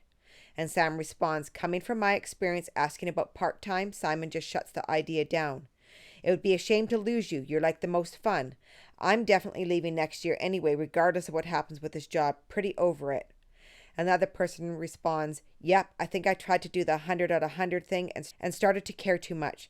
I bet little Nigel's having a field day spreading the shit. And Sam goes on to reply, nah, he's been a good boy today. He's got myself, Mark, Shannon, and Michael helping him out today. No smack talk to me anyway. Another person responds, "Oh shit, poor Shannon, he's already got way too much work on his plate." Sam responds, "Him and I had a little bitch out about that come meeting yesterday, haha. How they were saying, oh, all thanks to Shannon. Shannon is amazing. We would never have done it without Shannon. Yeah, all he could think of was all the backstabbing emails he'd be getting about them. Honestly, after yesterday, I believe Gil in particular is fucking insidious. I could not work under her permanently. I'd probably end up smacking someone out." He was just exhausted. Anytime he came to see us, he was absolutely exhausted. And he'd talk us through everything that was going on, and, we'd give him the advice, and it's just like, he just felt, I guess, a bit hopeless. Like, all the advice we're telling him is the stuff we're going through, right? Talk to a union, or talk to a OH&S rep, talk to somebody but there just was nobody for him to talk to apart from us. And he was just exhausted from the work, from looking for a place to live, which is so hard. I'm from a double income family. We live in an affluent suburb. Before we bought here, we couldn't find a rental. Just there are no rentals here. We had to buy an apartment that we didn't want to live in to be able to move to the area that we live in to build the house that we actually want to live in. That's how little property is available in Melbourne. And that's with, 10 years plus of Australian employer, pay slips, contracts, all the rest of it for both me and my partner, clean credit, everything, and we couldn't get in. What chance did he have? Yeah. Having just arrived in the country, no Australian documentation at all, no Australian contract, no Australian pay slips, no time to actually go to a house inspection, which is, you can't apply for a house here unless you physically go to the inspection. Yeah. It's part of the process. So yeah, he had no chance. There was no way he was going to be living in his own place. The best he could hope for is maybe going into a service department or something, but that needed to be a work, that's a work thing. Mm-hmm. So yeah. And as we go on in this absolutely horrific ordeal, so this led up to, he was feeling sick. He was feeling down and feeling sick, and he needed some time off. Can you walk us through what happened when he was asking for some time off? Well, I think that was actually a conversation that Dad had with Shannon, so he'd be better to talk about that. Well, I had the conversation with Sam. It was just a regular, how's things going? We did a lot of video calls, video chats with Sam. Yeah, and he said to me, to us, that he wasn't feeling well. He was tired. He wanted some time, take some time off. But then he had rung Shannon, and Shannon had said, like it says in the scripts, that he could have the day off, but there was work to be done first. Which involved a delivery, I think, in the morning. The morning of that day he wanted off. Now, again, a delivery to us is like, half an hour there and back. In Melbourne, that could be the whole morning, if not longer. We don't know. He didn't mention. Half a day. Yeah. Didn't say where it was too. And in a city of 5 million. That's highway traffic. That's stress and concern, getting there. The last time we spoke to Sam was again a video chat. It was a Sunday. Was it an afternoon? Yeah, Sunday afternoon. He was working. Yeah. Because he said he just had to go and drop something off or go and pick something up or something. He looked absolutely exhausted. And I'm not sure if it's that chat or the one the day or so beforehand, we said to Sam, you don't have to stay there. You can come home and then we can sort things out from there. And, you can just find another job and everything else. And he just replied, but I don't want to fail. And that was the bones of Sam. He just, he didn't want to let anybody down. He wanted to prove he could do it all, even with no backing and no support. His personal motivation was he wanted it to work. Yeah, that's it. I think he wanted his independence back, I think, after being so entwined with his ex-partner and whatever. He just wanted to get out there and do his life on his own terms. And he also knew he could come and work for me and my business and come and stay with my family. But, it's not even an option to him. He's a grown man to do his thing. Yeah. And as I say, regardless of the hurdles, he wanted it to work. He was perhaps looking at the long game, that the harder he worked now, the better the result would be later on. Because he wanted a family, he wanted the picket fence, he wanted everything, and he knew he had to work hard to get there. So he didn't want to sidestep something. He thought if he worked through and gave everything, then it would all work out and he would get to where he needed to be. But I mean, really, he had no comparison. He had nothing to compare to the difficulties he was having. He really didn't know if that was normal. The normal if this was process a normal way to be treated. We did tell him that it was going to be hard because he was in a new country, in a new organization. There was going to be all sorts of weird and wonderful things. He found that exciting. He thought that's what he wanted to make work. Do you feel that they supported him the way he should have been supported in order to be successful at what he was doing there? Not at all. No, not at all. Not at all. There was no support there, so there wasn't even an inkling of support there. He constantly told us about, as we've said, about unanswered messages, unanswered emails, unanswered phone calls. He was expected to do everything, like I said before, from all the labour work through to the office work to invoicing, purchase orders. They didn't even give him a Bunnings card to go and buy tools. He had to ask me for my own personal details to use to apply for a trade card. To buy the company tools that he needed to do the job. And which should have been. Did they supply gas for him? Did they supply the basics for him, or did he have to pay for that all up front first? He paid for it up front first. So they got him a ute. He was promised a Ford Ranger. This is one of the reasons he wanted to come over. A Ford Ranger to drive around and whatever. Got to the airport, ended up in this single cab, just plain tray at the back. They needed a personal credit card to put down because the company didn't put one down.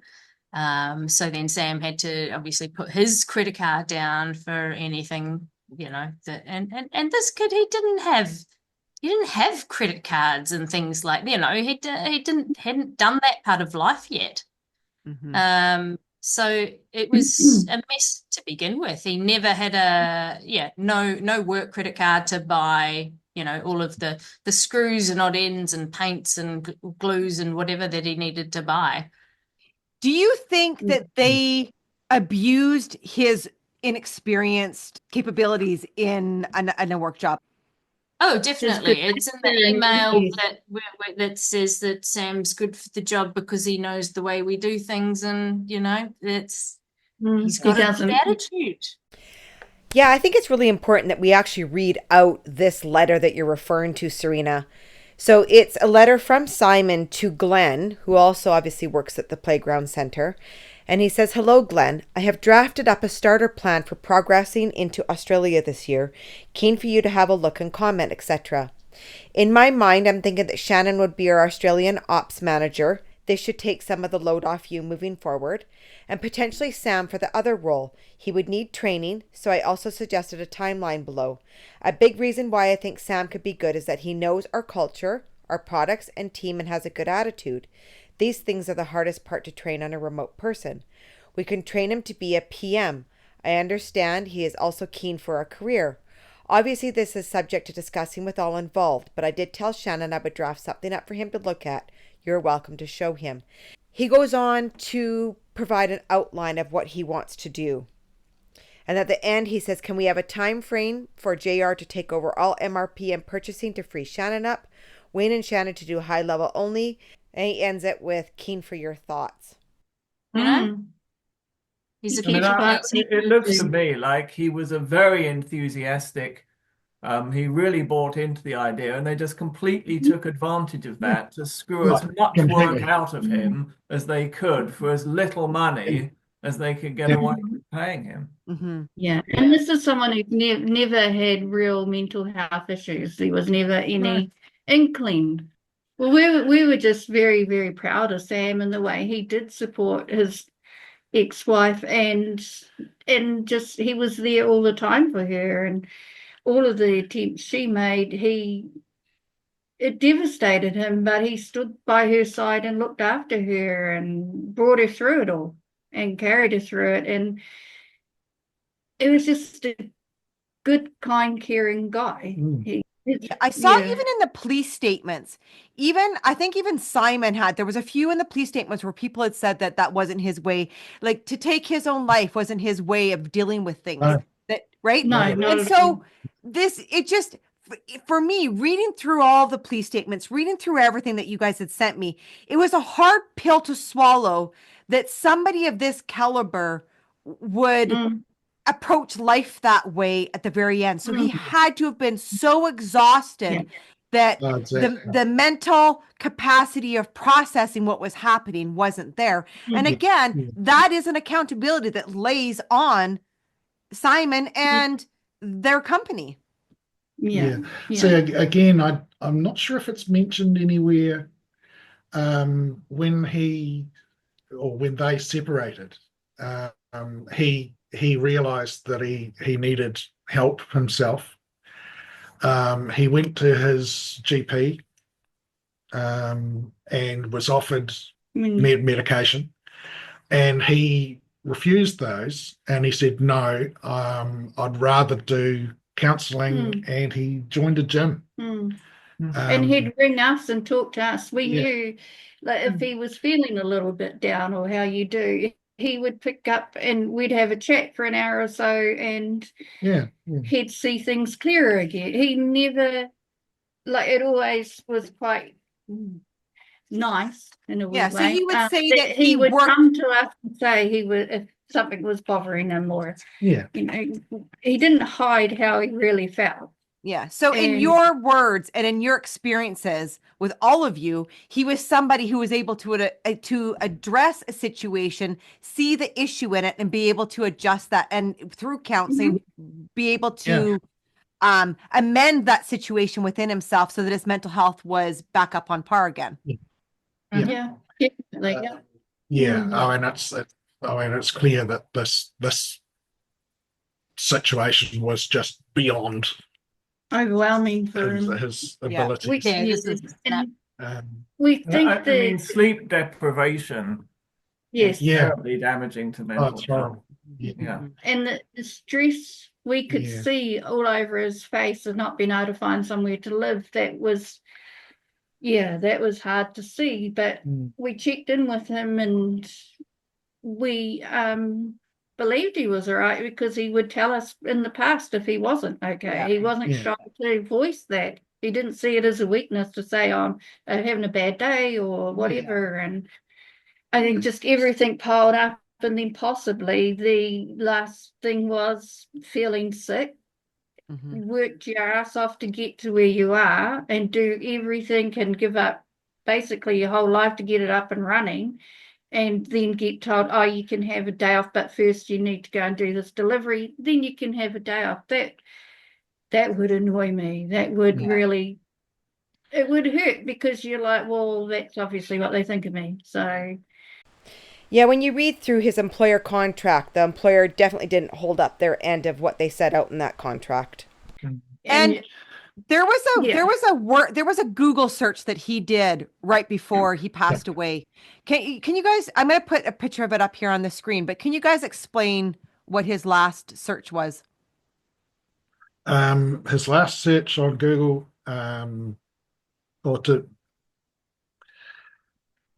during a phone call to somebody in the company, which lasted 47 minutes. Very unusual. He Googled on his personal phone, off to the side, Work negligence.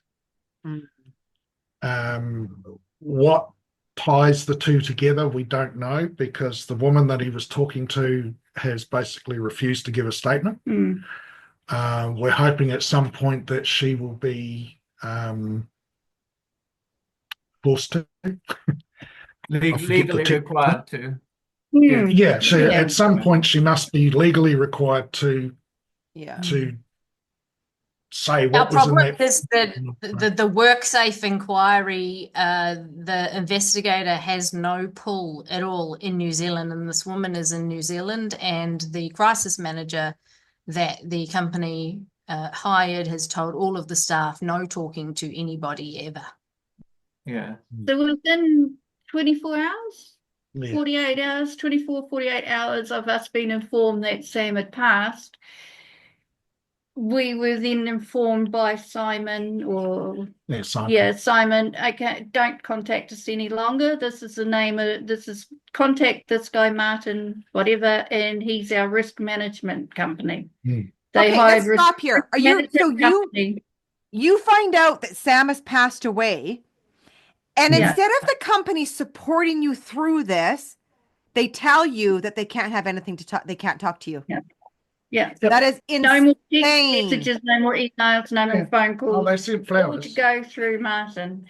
They did send Harley a text at some stage to say, it was a little while afterwards, it wasn't straight away, that they'd like to financially contribute to costs. So we had our lawyer reply, and to say that would, that's nice. What sort of area range? We put it back on them to come up with a figure. And that was over a year ago. We still haven't heard anything back. So they didn't even respond to that. Do you want me to put a screenshot of that text in a blog? I can do that for a follow-up. Yeah, if you want. So they passed the case on to a risk management company.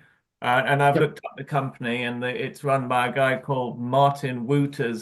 And their kind of slogan about their company, it says they are holding WorkSafe to account. So their whole business is not holding, their business is not helping employees. Their business is not holding corrupt business owners to account. Their business is holding WorkSafe to account. In other words, if you're a business owner, if you screwed up in health and safety and someone's got badly hurt, this company will work to try and get you off the hook and reduce your liabilities.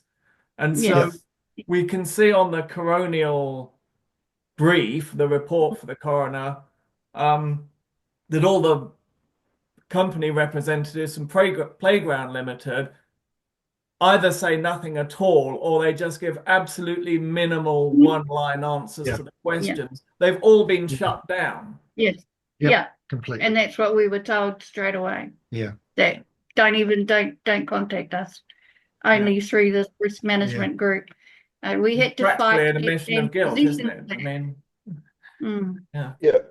I contacted Martin Wooters on October the 16th. First of all, I called, I tried Simon Filleul's number. He didn't answer. I didn't leave a message. Then I tried Martin Wooters. He did answer. I introduced myself, told him what we did. I don't like putting people on the spot. So I said, look, I've got some serious allegations regarding the passing of one of Playground Centre's employees. And he said, yeah, what about him? And I said, okay, I'll just send my questions by email. That'll be in a few hours. So I did. That's about just over one page. And I got this same response as Ben Plummer of the Herald got. And the response was, Now, I will send my questions later, but the response was, "Hi, Tristan. The Playground Centre is committed to supporting the health, well-being and safety of communities through our recreational solutions. This commitment extends to our team members. We are saddened by Sam's passing and have offered our sincere condolences to his family. We have provided our full cooperation to the Victorian Police and WorkSafe Victoria since this incident late last year and continue to support any ongoing inquiries. We understand that the Coronial and WorkSafe Victoria investigations are ongoing and therefore no further comments will be provided."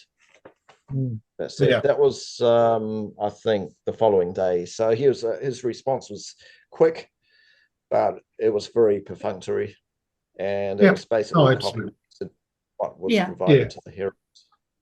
Yeah, it's I've actually been in contact with him last week. Right. Just to poke the bear. Remind them we're not going anywhere. Yeah, I said basically that we haven't received Sam's personal tools from the workshop. We haven't got them. Where are they? And we want them. And initially I got we're all on holiday till the 13th. Yeah, just bounce and then the next day I got an actual email from him. Just acknowledging that he had received my email and that he would be discussing it with Playground Centre next week, being the 13th. So yeah, what made him get out to answer that email, I don't know. When a automatic one had already been sent. Because he's nervous. But like I was saying with Sam's possessions that were sent over in a container, they said they graciously let Sam have room in the container. Just when the equipment was shipped over. They didn't need to, but they let him have the room. So we asked for those positions back. Legal for them to do that, originally, they wanted us to collect his possessions from the workshop in Melbourne, and we were like, "That's not going to work." Then they wanted Surrey to go and collect them, and we said, "No, you return it all to our address here in New Zealand." That took a bit of fighting to get done, and then a little package or pallet turned up one afternoon with Sam's belongings in there. Essentially a suitcase. And his work tools weren't in there, and that's what we're asking for. We want all his work tools back that were seen and acknowledged by the guy who found Sam. He said he walked in, there was a forklift and then a bag of tools. And that bag of tools is what we are trying now to get back. Given that was a tradesman, his tools are an extension of him. For us to get a copy of Sam's contract and pay slips, we were ignored, and then Harley luckily had gone through and got a High Court letter of administration granting him the authority to be able to ask for that information, which Martin told us originally, we're not doing anything to get that letter or prove it. So we did that.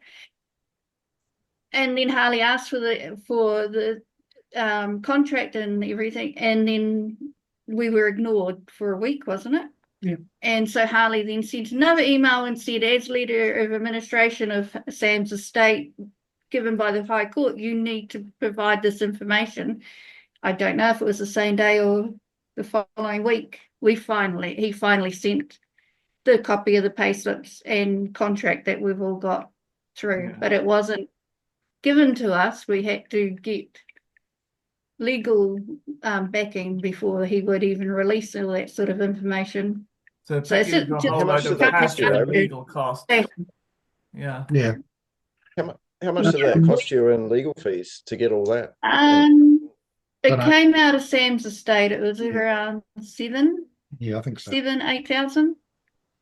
Wow. And it came off Sam's estate. So you had to spend $7,000 to $8,000 for in legal fees to get things like pay slips and employment agreements that you would have been entitled to anyway under the Privacy Act as his Unbelievable. Yeah. You know, Well, I mean, that's the whole administration of the estate. It's to fight, to get everything and to tidy things up and the usual estate side of it. What it costs to get extra to get that information, we don't know, because it was all put into one bill and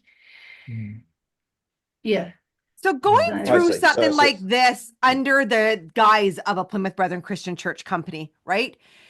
What are your guys' takeaways of a group like this?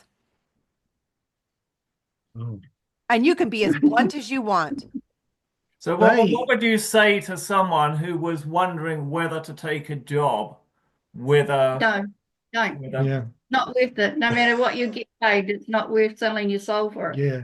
I mean, I'm getting destroyed for and just being treated like you're nothing and you don't mean anything and you're worthless. Just run. Run away. Don't go near them. Quite clearly, there is them and the worldly, and the worldly are of no consequence. And that's what they're. And the worldly people are there for their beck and call. You know what I mean? Like, you can guarantee that other people. Yeah, you think of other people would have been paid more than $28 an hour from what Sam was doing. So if you were a community member, I guarantee you weren't making just $28 an hour for doing what Sam was doing. Okay. And this is a huge issue because in all the Brethren-owned companies, the Brethren members are paid multiples of what the non-Brethren members are paid, even though none of the Brethren members have like university qualifications. So they'll be having people with PhDs who are paid half what their Brethren equivalents are. And of course, it's hugely illegal because it's religious discrimination. It's paying someone a different amount just based on what their religious belief is. So it's all very carefully covered up. Because at the risk of going off on a rant, I've seen, we have a number of groups here in New Zealand. Cheryl, we have the Destiny Church, who are only, they're a cult. They're only too happy to take tithing from everybody, and for nothing in return. You don't have to look far into the Plymouth Brethren Christian Church to see how much money. I mean, they've got 1.2 billion in Australian dollars just swilling around inside their various charities doing nothing. So the reason that Sam was paid such a shockingly low rate has nothing to do with the amount of money that was available. And I mean, we're going to put up pictures of Simon Filleul's house and so on. It's a five bedroom, 5 bathroom. I think it's valued at about 1.75 million. And that, by Brethren standards, is relatively modest. But there's, it's the church of money. It's the church of greed. And all they really care about at the end of the day is the bank balance. And equally, that's their valuation of people. I mean, what is a person worth? In their eyes, the value of a person is their net worth. They don't have any integral worth. It's just the richer you are, the better you are. My wife recently started a new job in the city. She works with social enterprises. She was sort of only a week into work before we headed off to a family holiday. We were in Fiji for a week, which was amazing. But when we got back, she got news that a colleague of hers had taken his own life while we were away. So the employer, got everyone in the same room and offered all of these support. The first thing they said is, if you don't feel like you can work today, that's okay, just go home. We all know that everyone has their own things going on and it's a horrible time of the year. And if there's anything that we can do to help support you guys, let us know. Here are all the helplines that the Australian government has. And then they individually checked in on every team member. and that felt, although it was an awful experience for Velina, at least she felt like the employers gave a shit about everybody that was there, and they were respectful about the situation and the way that work was conducted over the next sort of month or so. Miles away from what I imagine happened at Playground Centre for the young guys that work there, which is horrendous. I had many of their young workers check me out on my LinkedIn profile, and I just sort of think, they're just trying to figure out what's going on, because they've probably been given whatever narrative it is a that completely Simon different wants to narrative put than out what there. happened. Yeah, there's an article here that the hypocrisy is just absolutely insane. So this is I mean, Simon, I know you're going to watch this podcast. And I think the biggest thing that you're lacking in this whole ordeal is compassion. And because RRT, your guys' charity arm of the whole cult, is about compassion and helping others, I really hope that you can sit down and watch this, not once, not twice, but 3 times, to get it through your brain, to understand how you can put out an article like this and then turn around and treat the Keast family the way you've treated them. Sorry, I'm getting a little riled up here right now, because this is just my biggest issue with the Plymouth Brethren Christian Church, the Plymouth Brethren cult, I should call it, is that they have no idea how to take accountability when it comes to emotional health and mental health. And that's not even putting in the spiritual and physical abuse that you guys put on all of your followers, if you want to call them that. So this is an article about their chatterbox seats. Richard, take it away. Yeah, so Simon Filleul has he's got 3 businesses for reasons we'll explain later, but as well as Playground Centre, he's also got Urban Effects, which does like street furniture. It's kind of closely related business, and this is he's been interviewed for or by a news organization. And the article's titled "Take a Seat, Whanganui, Let's Chat About Big Things." And this was published in 19th of September 2023.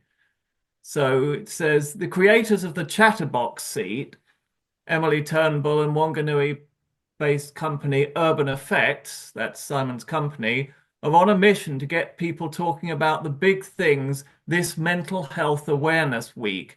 That's the 18th to 24th September 2023.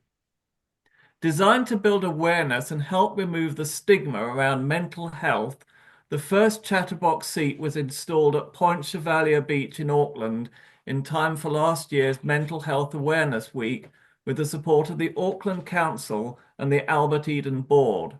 For this year's Mental Health Awareness Week, Emily and Urban Effects are calling on other local communities to follow Auckland Council's lead and take the simple, easy step of installing their own New Zealand-made chatterbox seats to foster healthier and more connected communities. For every chatterbox seat installed, Urban Effects will donate 1 I Am Hope youth counselling session, Mike King's mental health charity that provides counselling and mental health education for young people nationwide. When Emily's husband, Daryl Payton, died by suicide in 2019, there were only a handful of people who knew he had bipolar. Daryl felt deep self-stigma, believing that he would be treated differently or judged if people knew of his diagnosis, so he kept it a secret from his friends and family. Emily's now on a mission to get Aotearoa more comfortable chatting about the big things. As a community, we must get more comfy having chatter that matters, Ms. Turnbull said. We need to make sure it feels as normal to chat about the big things as it does to sit down on a bench in a park. Every chat is an opportunity to make a positive difference in someone's life, she said. Urban Effects CEO Simon Filleul said the chatterbox seat is not just any ordinary, everyday piece of street furniture. It's a symbol of a community's support of well-being and mental health. The chatterbox seat provides an open invitation to pause, sit down, and truly connect with others. Whether these people are friends, family, or strangers passing by, sitting here, it means you're keen to chat, Mr. Filleuls said. In a world where it's often difficult to talk about how we're feeling, the chatterbox seat reminds us that it's perfectly okay not to be okay, and chatting about it really helps, Mr. Filleuls said. The Ministry of Health survey revealed that in 2021-22, the number of young people 15 to 24 years experiencing high or very high psychological distress had doubled in little more than a year, as had the number who had attempted suicide, and so on. Here's what I propose. I propose that you guys find one of these chatterbox seats. I think that you should send Simon an email, let him know the date, the time that you're going to be sitting on one of these seats, and ask him to join you. And I would take a picture, as many pictures as you can of Sam, set them all up and around. And for every freaking email and phone call that was not answered to Sam, that he can sit down and have a conversation with your entire family on one of these seats that he put. The hypocrisy of the brethren is they're all about talk. They're all about show. And this, what goes on behind the doors is the complete and utter opposite. And I think I've just come to my end of my rope with the hypocrisy when it comes to mental health. So when I saw this post, Serena, that you had put up, it broke my heart. I was like, literally, it was the last straw for me of like, this is ridiculous. This is absolutely ridiculous that Sam suffered the way that he suffered, and he wasn't even born into this cult. We have podcast number 6 with Christine, who did a podcast with us, and podcast number 56 with Floss. And they both gave an account of their time, and both of them ended up in extreme mental health situation where both of them were on the same bridge that Sam was standing on. And this isn't a one-time thing. This isn't just a one-time thing that is happening that we're hearing about it. That article, I believe, came out only weeks after Sam's death, if not days. Yeah. Absolutely disgusting. Nothing was ever on social media that anything had happened. They've never publicly acknowledged Sam's death. They said Merry Christmas, thanks for a great year to everyone, customers, staff. Yeah, Simon, you need to, actually, you guys shouldn't even be reaching out to Simon. Simon should be reaching out to you. He'll watch his podcast. I guarantee you he'll watch his podcast. So Simon, you've heard it all. You've heard their story. It's up to you to reach out to them and make a date on a chatterbox seat. It's exactly what you created them for. We'll be there. Yeah. The thing is that the people that work for them that aren't a part of the community aren't immune to this brainwashing. They're not immune to the effects of how this cult works, right? And you can see this in Sam's case, right? He was too scared to ask for what he needed. There was always this fear-based. And Christine on podcast number 6, Floss said the same thing on podcast number 56, that it was no different. They went through the same kind of brainwashing and the after effects of leaving their business as someone like us who left the church went through. So Sam wouldn't have went through, like, he wasn't immune to the indoctrination effects of that cult.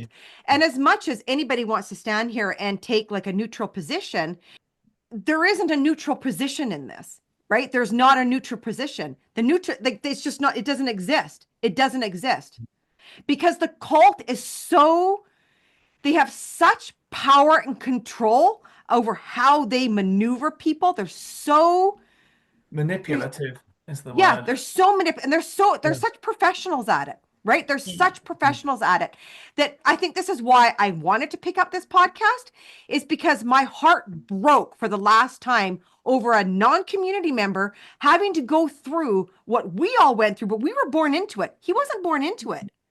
Right? From everything that I read that you guys sent me, Sam did not have the personality of someone who would have taken his life. He didn't have that. No. But how then does somebody who's working for a cult business end up in the predicament that he's in if he wasn't under the same influence of those that were already inside this cult? That's where I draw the line every single time someone comments on TikTok, someone emails us, I mean, there is a ton of comments that I'm going to put in here of people who have worked for them. I'm just going to read out a few of these that we found through social media and messages that were also sent to us. The rest of them will be in a folder below that you guys can sift through. So this first one says, what's the deal with the PBCC business working hours being such a long day? Has this always been a thing? And the next one says, further to the post about working for a brethren company as a wordly. I was with them for about 7 years, and when it suited them, I was let go with very little warning. Most of the wives were very lovely, at least to my face, but the men are a whole different story. To be fair, there were some who could be decent, but the majority are unbelievable, arrogant, and ignorant, openly racist. The younger ones are the worst. They are totally unqualified to run the businesses they do. The never-ending money go round is unbelievable, but from what I can see, what Bruce says, Bruce gets. And the next one says, I work for a brethren-owned business, am not of the same faith. Since the raid, I'm more aware of the mindset of this community. I now have doubts of working for the company. Another one said, weird things about working for a PB-owned company, Volume 1. Keeping a spreadsheet of PB versus non-PB employees, so I knew, number 1, who I could and could not sit down with in the lunchroom. 2, who I could and could not invite to our work events. Number 3, who could travel and stay in a hotel unsupervised and who had to have a chaperone. Number 4, who could and could not wear jeans on casual Fridays. Sadly, everyone around me called this out as a cult from day one, but I remained in denial for almost 2 years while in leadership there.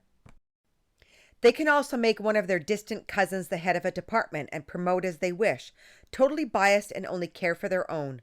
I don't know why they are not in trouble for being discriminatory. I have thought about filing a report many times, but then I hold myself back because I don't have any evidence now. And I also think some who are non-community in this organization pretend to match up to their standards to butter them up and keep their jobs. And the next one says, yep, I know it's owned by a group of brothers. Honestly, they creeped me out during my time there. They kept on inventing, changing their own roles and titles whenever they wanted. Treated some non-community members in a very unfair way, including me. Some non-community members in managerial positions also tried playing their game, but couldn't do it after a while. A lot of staff leaving lately. And this was a comment on one of Ben Woodbury's lives that he did. It says, I used to work for a cult person. They didn't pay me right, and Bruce paid my lawyer to drop the case. And another one said, I worked for Brethren for a while. I quit after they told me I needed to put my work before my family. And the comments underneath say, I lasted 4 months working for those weird-ass misogynists. I'm not shocked or surprised they're involved in money laundering. I think we need to change the rules around churches and their charitable statuses. It shouldn't be de facto. And the last one I'm going to read out says, their work environments are so toxic. Hubby is a supervisor for them, and they constantly have their foot on his throat. Such dictators. And I think it's super important that we read out this email, Harley, that you sent to your lawyer regarding something that Simon had done behind you guys' back. And so I'm just going to read the highlighted part here. And it says, in the same conversation, we found out that on the same day, December 21st, after being told that all correspondence is to go through you guys, Simon contacted this person's parents trying to discuss Sam's service and personal effects. We are not happy about this at all. From what they said, Simon was trying to play them off against us. And it goes on to say, we told this person's parents not to discuss anything with Playground Center management. We advised them to direct the company to you only. It's absolutely, it's so disheartening that a church that calls them a place of compassion, a place of care and respect and everything that they say they stand for, there's nothing in behind those doors that represents that. And we hear it over and over and over. And now I'm not saying that there are some simple grassroots brethren in there that are good people that treat their workers good. They do exist in there. But for the majority that of what we see come forward to us, in Sam's situation, that's what broke my heart, is because here is someone who wasn't even born into this cult, but then ended up in the same mental and emotional disparity that we can actually, we can only assume that, right? That he didn't think of a way out. He didn't see a way out of someone who would have never done that. That's the point that I want to make in this podcast, is that just because you weren't born into it, you are not immune to the effects of this cult indoctrination. My suggestion is don't work for a Plymouth Brethren Christian Church business. Just don't work for them. Toxic is the word, isn't it? It's poisonous. It is. You can't, It's if you go horrendous. into there, you're going to be affected by it. I mean, that's what a toxin is. Well, It's a toxic workplace.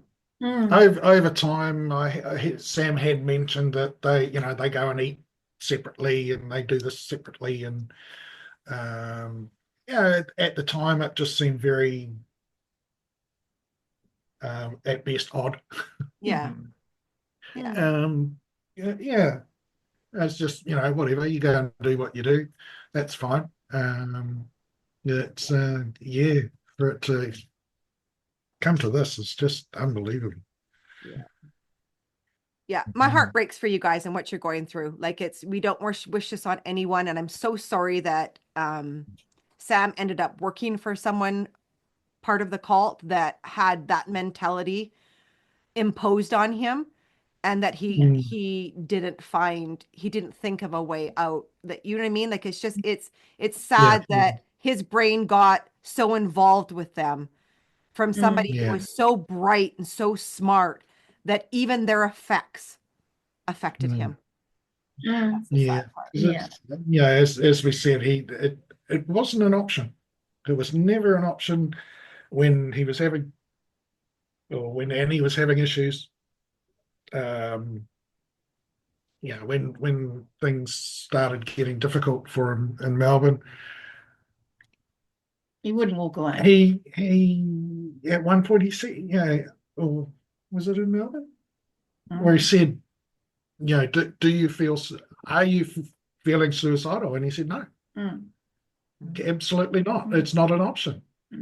And then, here we are. It just sort of strikes me that he was so loyal to them, but they had absolutely no loyalty to him at all. Yeah. I think that's it. And then he, on that phone call, he realised, no, you know what, they don't give a shit. I think, that phone call, he realised that I am nothing to them. And I think that phone call, his last phone call he had, that is pivotal. I think that's absolutely, it's so torturous on your guys' end to not have any contact with that person who had the last conversation with him for, what was it, 47 minutes? 47 minutes. 47 minutes. That's a long phone call for anybody.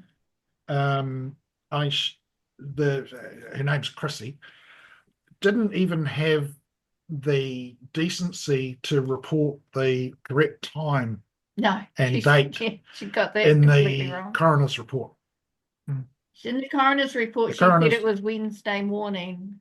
Officially, with phone records, it was Tuesday afternoon. Yeah.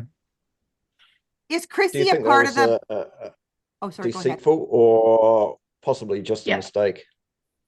No, I don't think you can mistake something like that. Yeah. You took 47 minutes and then you get the day and the time wrong. Yeah. I mean, this was the day. I mean, she must have heard on the day after that he had passed. How could she possibly forget that last phone call? How could you forget the last phone call with someone who's taken their life? I mean, that's not even. They all had documentation of when the phone call happened. They used an internal, communication system. Yeah. I mean, the call is probably recorded. We used to use them for our medical practice all the time. Yeah. There's some cover-up happening there, isn't there? I agree. We wouldn't have known all of this if we hadn't been able to get hold of Sam's phone. Everything we know, because we've, or Suri more than anyone, is investigated and dug in deep. Nothing we know has come directly from the company, other than that they don't want to talk to us. So we've only known that it was a 47-minute call, his last call, and who by his phone records. So we have reached out to them in the sort of first steps of the mediation process in New Zealand employment law. Yet to hear back, of course, because of the severity of the situation. They have tried to bring it closer, but they can choose to not attend. What happens after that, I'm not too sure. Tristan, you might be more over what happens in that kind of situation. Sure. Well, the idea of a mediation is that it should result in a confidential settlement. So the public is not going to know what was achieved in that mediation. So the story just, there is no story. I can't report on it because it's confidential. if mediation fails, you can normally, if it's an employment relationship problem, you can go back to the employment relations authority and say, look, we failed to resolve our differences in mediation, so we need to litigate. And there'll be a investigation meeting usually. Sometimes it's done in person or on the papers through submissions, and then there'll be a determination months later which sets out the facts and the law and the result, who needs to pay what, and then there'll be a costs determination after that if the parties can't agree on costs. So this is one of those unusual situations where if it went to the Employment Relations Authority, the ERA may say, well, we don't have jurisdiction to deal with it because, or actually, I've had a look for precedents of the estate of a person suing an employer, and the only situation where that's happened is where a living person has brought a grievance, but then passed away, say, months later before let's say after the investigation meeting, or after submissions have been made, but before the determination has been reached. And the intervening period might be a few months. And that's happened. I think I sent Serena a few examples of that a couple of months ago. And there's nothing remarkable about that. But then in this situation,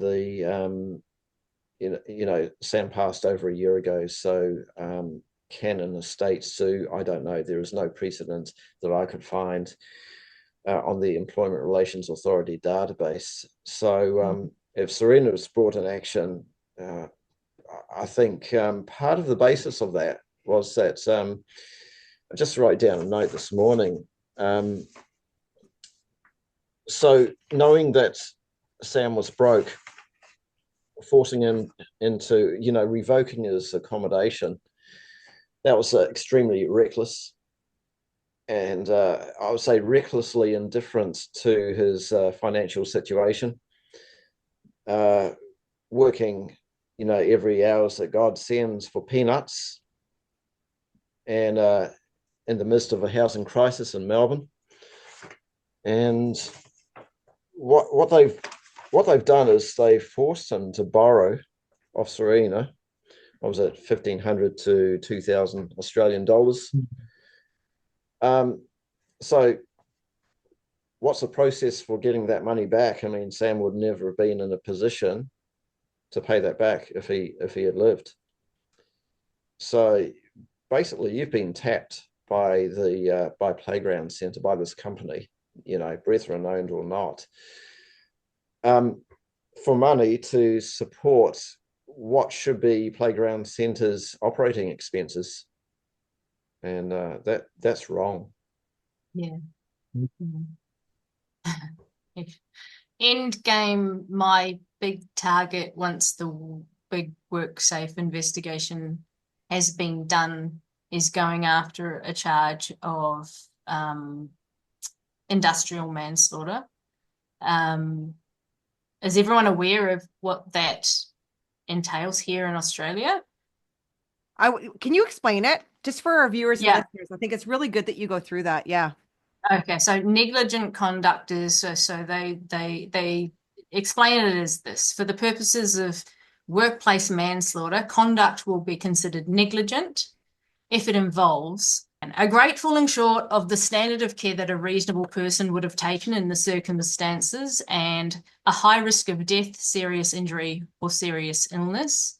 Negligent conduct also includes a failure to act or an omission. For example, it may include when a person does not adequately manage, control, or supervise its employees, or does not take responsible action to fix a dangerous situation, where failing to do so causes a high risk of death, serious injury, or serious illness.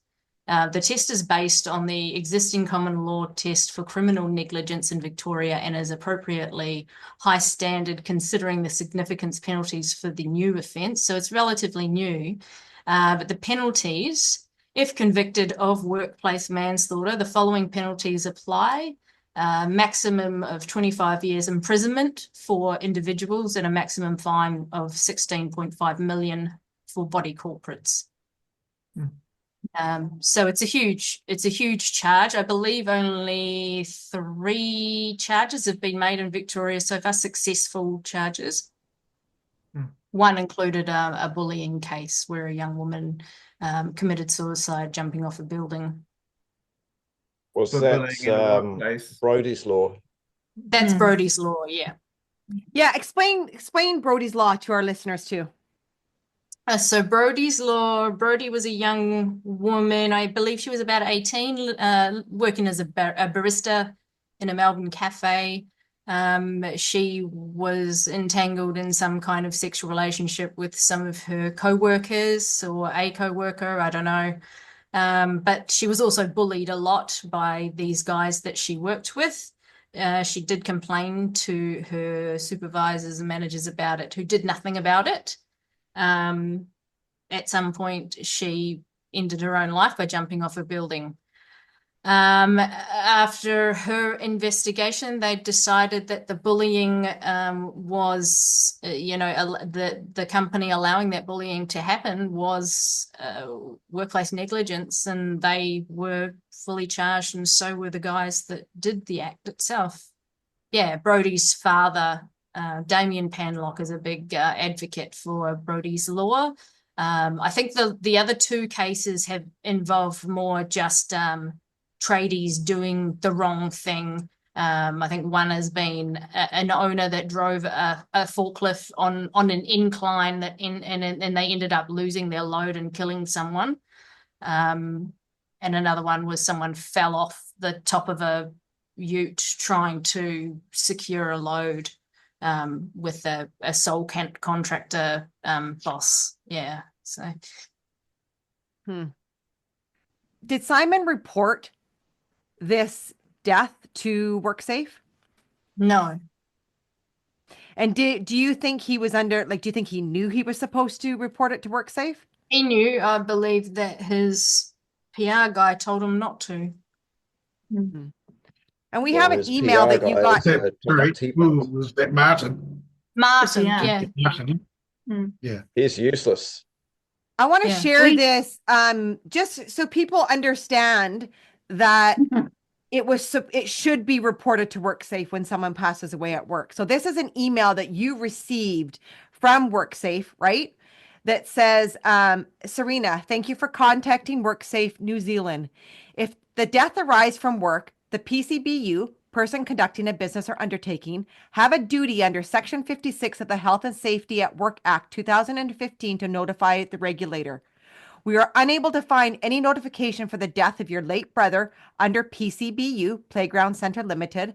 However, you may still reconfirm with the PCBU should they have reported it under a different legal name. Should you wish to notify or raise a concern about the death of your brother, you can do so via the form on the following link, and it will be triaged accordingly. And that is exactly what you did, right? You submitted a claim. I submitted that, and thank goodness I did, because they didn't submit their notification. And it wasn't until, I don't know, 6 or 8 months later when I called WorkSafe to find out what was going on that they told me, oh, hold on, no one's reported this. We don't have it on file. And then they very quickly started to move. So did they report it wasn't it to reported in New Zealand or Australia? Yeah.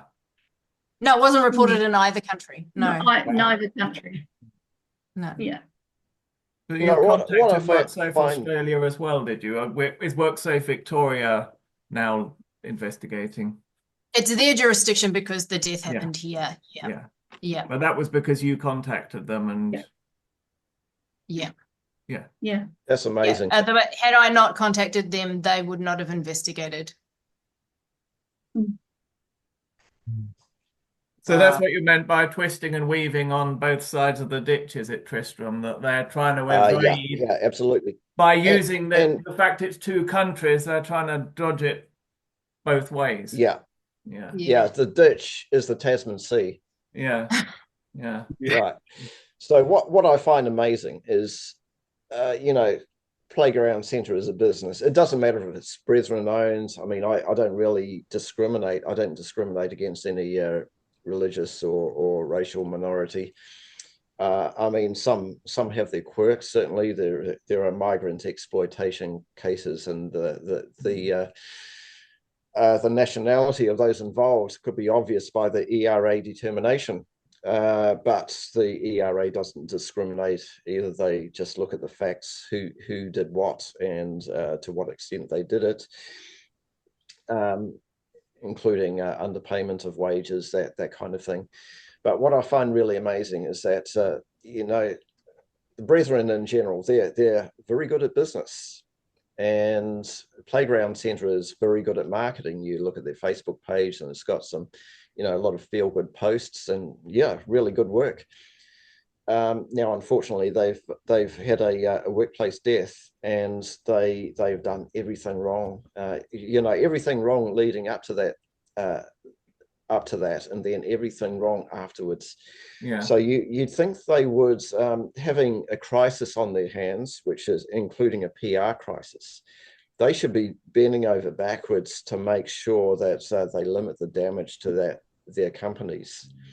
And they're not. They're doing everything wrong. They're ducking and weaving. They're making promises and not delivering. They're offering financial assistance and offering jack shit, paying jack shit. They're blocking phone numbers. They're ignoring emails, and they're doing everything wrong. And then you've got let's say Ben Plummer popping up and doing an article, being outraged himself on a human level, and doing this really great article in early October. Then I saw it, and then I was fumbling around for about 3 months, deciding what to write about it, because it's this is one out of this is highly unusual in my world. Finally got something down less than 48 hours ago. It's had less than 100 views, I think, last time I looked, which was a couple of hours ago. But that's how I ended up on this podcast. We'll boost your views, don't worry about it. Yeah. But I think there's going to be more where that came from. I mean, we're getting into industrial manslaughter. We're getting into serious breaches of health and safety law and employment standards, constructive dismissal, just everything. It's got the lot, and it's appalling. Now, I have to be quite dispassionate about it, because I try and report in the same way as mainstream media would, and I want to avoid the perception of bias. It's not my job to tell my readers what to do, what to think, and what to feel. That's the reader's job. So I just report the facts, maybe link to multiple documents and perhaps explain their relationship to each other. And the reader can make up their own mind. And, Playground Centre is a brand, and they are destroying their brands by their inaction and duck shoving and, just general evasiveness. I don't know why they're doing it. Maybe they're getting poor advice or something. Or they just don't handle crises well. I really don't know what that's about. But anyway, it's probably going to get worse for them before it gets better. That's all I can tell. I agree. I mean, what we've seen in the past with Brethren businesses is when they get in a crisis that's too bad, they will change the name of the business and completely rebrand, and you wouldn't even know it was the same business. And I can see that happening. Yeah, that may well happen, but there's still the two persons in charge of a business undertaking, the Filleuls, who made a series of errors that led to a death, and they failed to do anything to that death subsequently.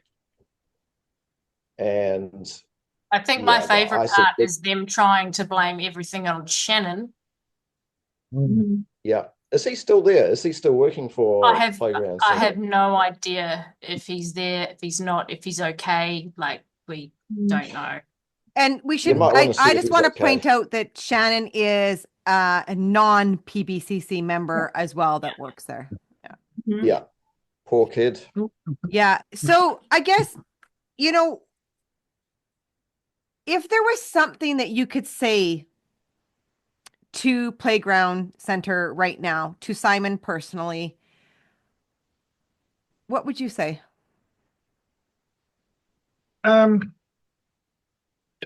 What's sort of sitting in the back of my mind at the moment is that they've had so many opportunities to make this better, not go away, but they've had so many opportunities. They, at the very beginning, I get a phone call from Simon that said, "Oh, by the way, Sam's dead," and that was pretty much the tone. Flowers, and then don't talk to me anymore, talk to this Martin character. No representative at Sam's service, no follow-ups. The talking chair seat thing that came out only within a few weeks of Sam dying, they could have dedicated, that was actually in Whanganui. They could have dedicated that to Sam. They could, That was a golden opportunity to say, look at us, we care. And they didn't. Just before Christmas, they completed a big installation here in Tauranga. Again, they could have put that dedicated to Sam, local lad, worked for us. Who did so much for them. Yeah, and nothing. Absolutely nothing. I'm not sure, but there were representatives from Playground Centre in Tauranga for the opening of that. Yeah, not so much as a phone call, knock on the door, invitation, nothing. Yeah, they just keep digging the hole deeper and deeper. Yeah. It's just courtesy. Like, this is just common courtesy, common compassion that you offer somebody, especially somebody who worked for your business. Like these are those everyday personality traits that seem to be missing in the cult, right? Like we see it. I mean, we're 133 podcasts in, and we see it over and over and over and over and over, this lack of compassion. And in this case, this is somebody's family. This is somebody's life. This is somebody's complete and utter disruption of their own family system has been completely torn to shreds.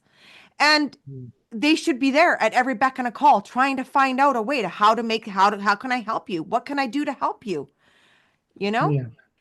Grief is probably one of the hardest things to deal with as a human, and a loss of someone that we love.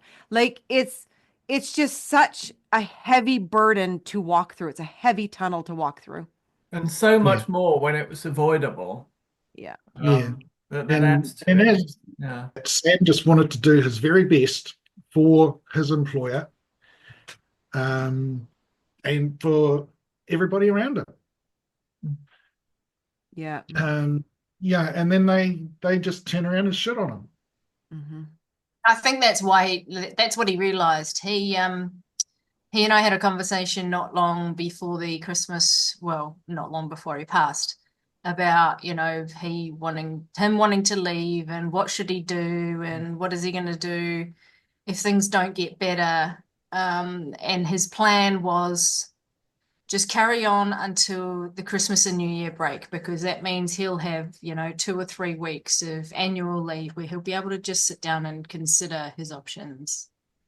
And he was pretty sure that at that point he would be done. He'd leave, and that was it. Unless Playground Centre, came to the party and said, "Wow, Sam, you really are doing an amazing job. Here's your title. Here's your contract. Here's all of the things that you're actually, entitled to, at a minimum, according to Victorian law."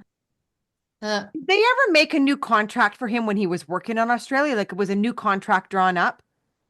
No, not that we've been given. We were given his original contract, and nothing mentioned about Australia. when I threatened Martin with the High Court document that I had, the letters of administration, that was the contract that he sent me.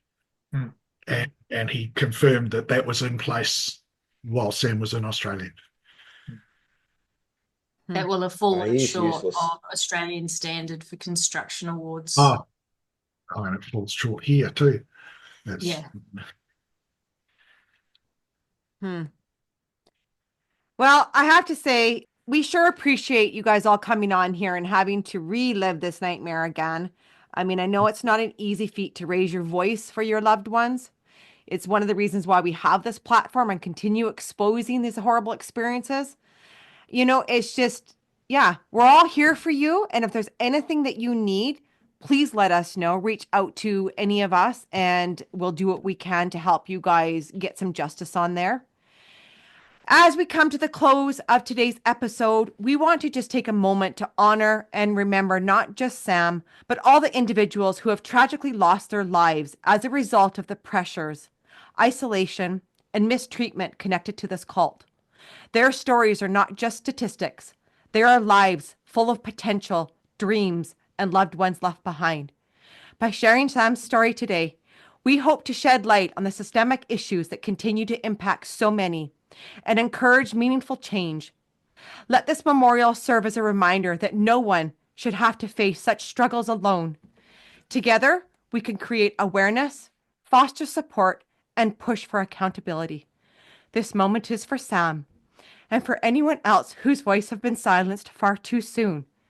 Please, if anyone is struggling, there are many who want to help you. Please reach out to the numbers listed below. Thank you so much for you guys joining. I really appreciate it. And to everyone listening, we love you. We love you. Don't struggle. Please reach out if you're struggling. Until next time, take care. Bye-bye. Thanks, Cheryl.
How can you support Get a Life podcast?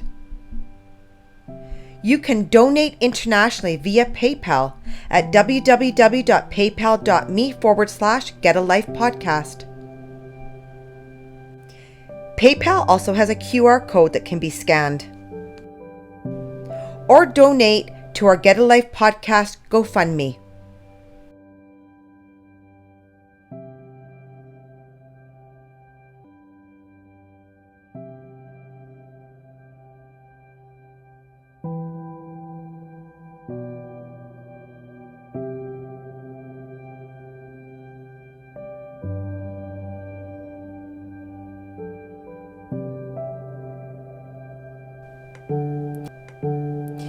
If you're in a high-demand religious group and need help, please go to oliveleaf.network.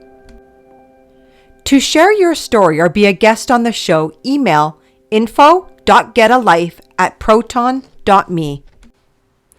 Check out www.get-a-life.net for Get a Life merchandise, books, and ways to support or get support. Please remember to like this video, Subscribe to Get a Life and comment.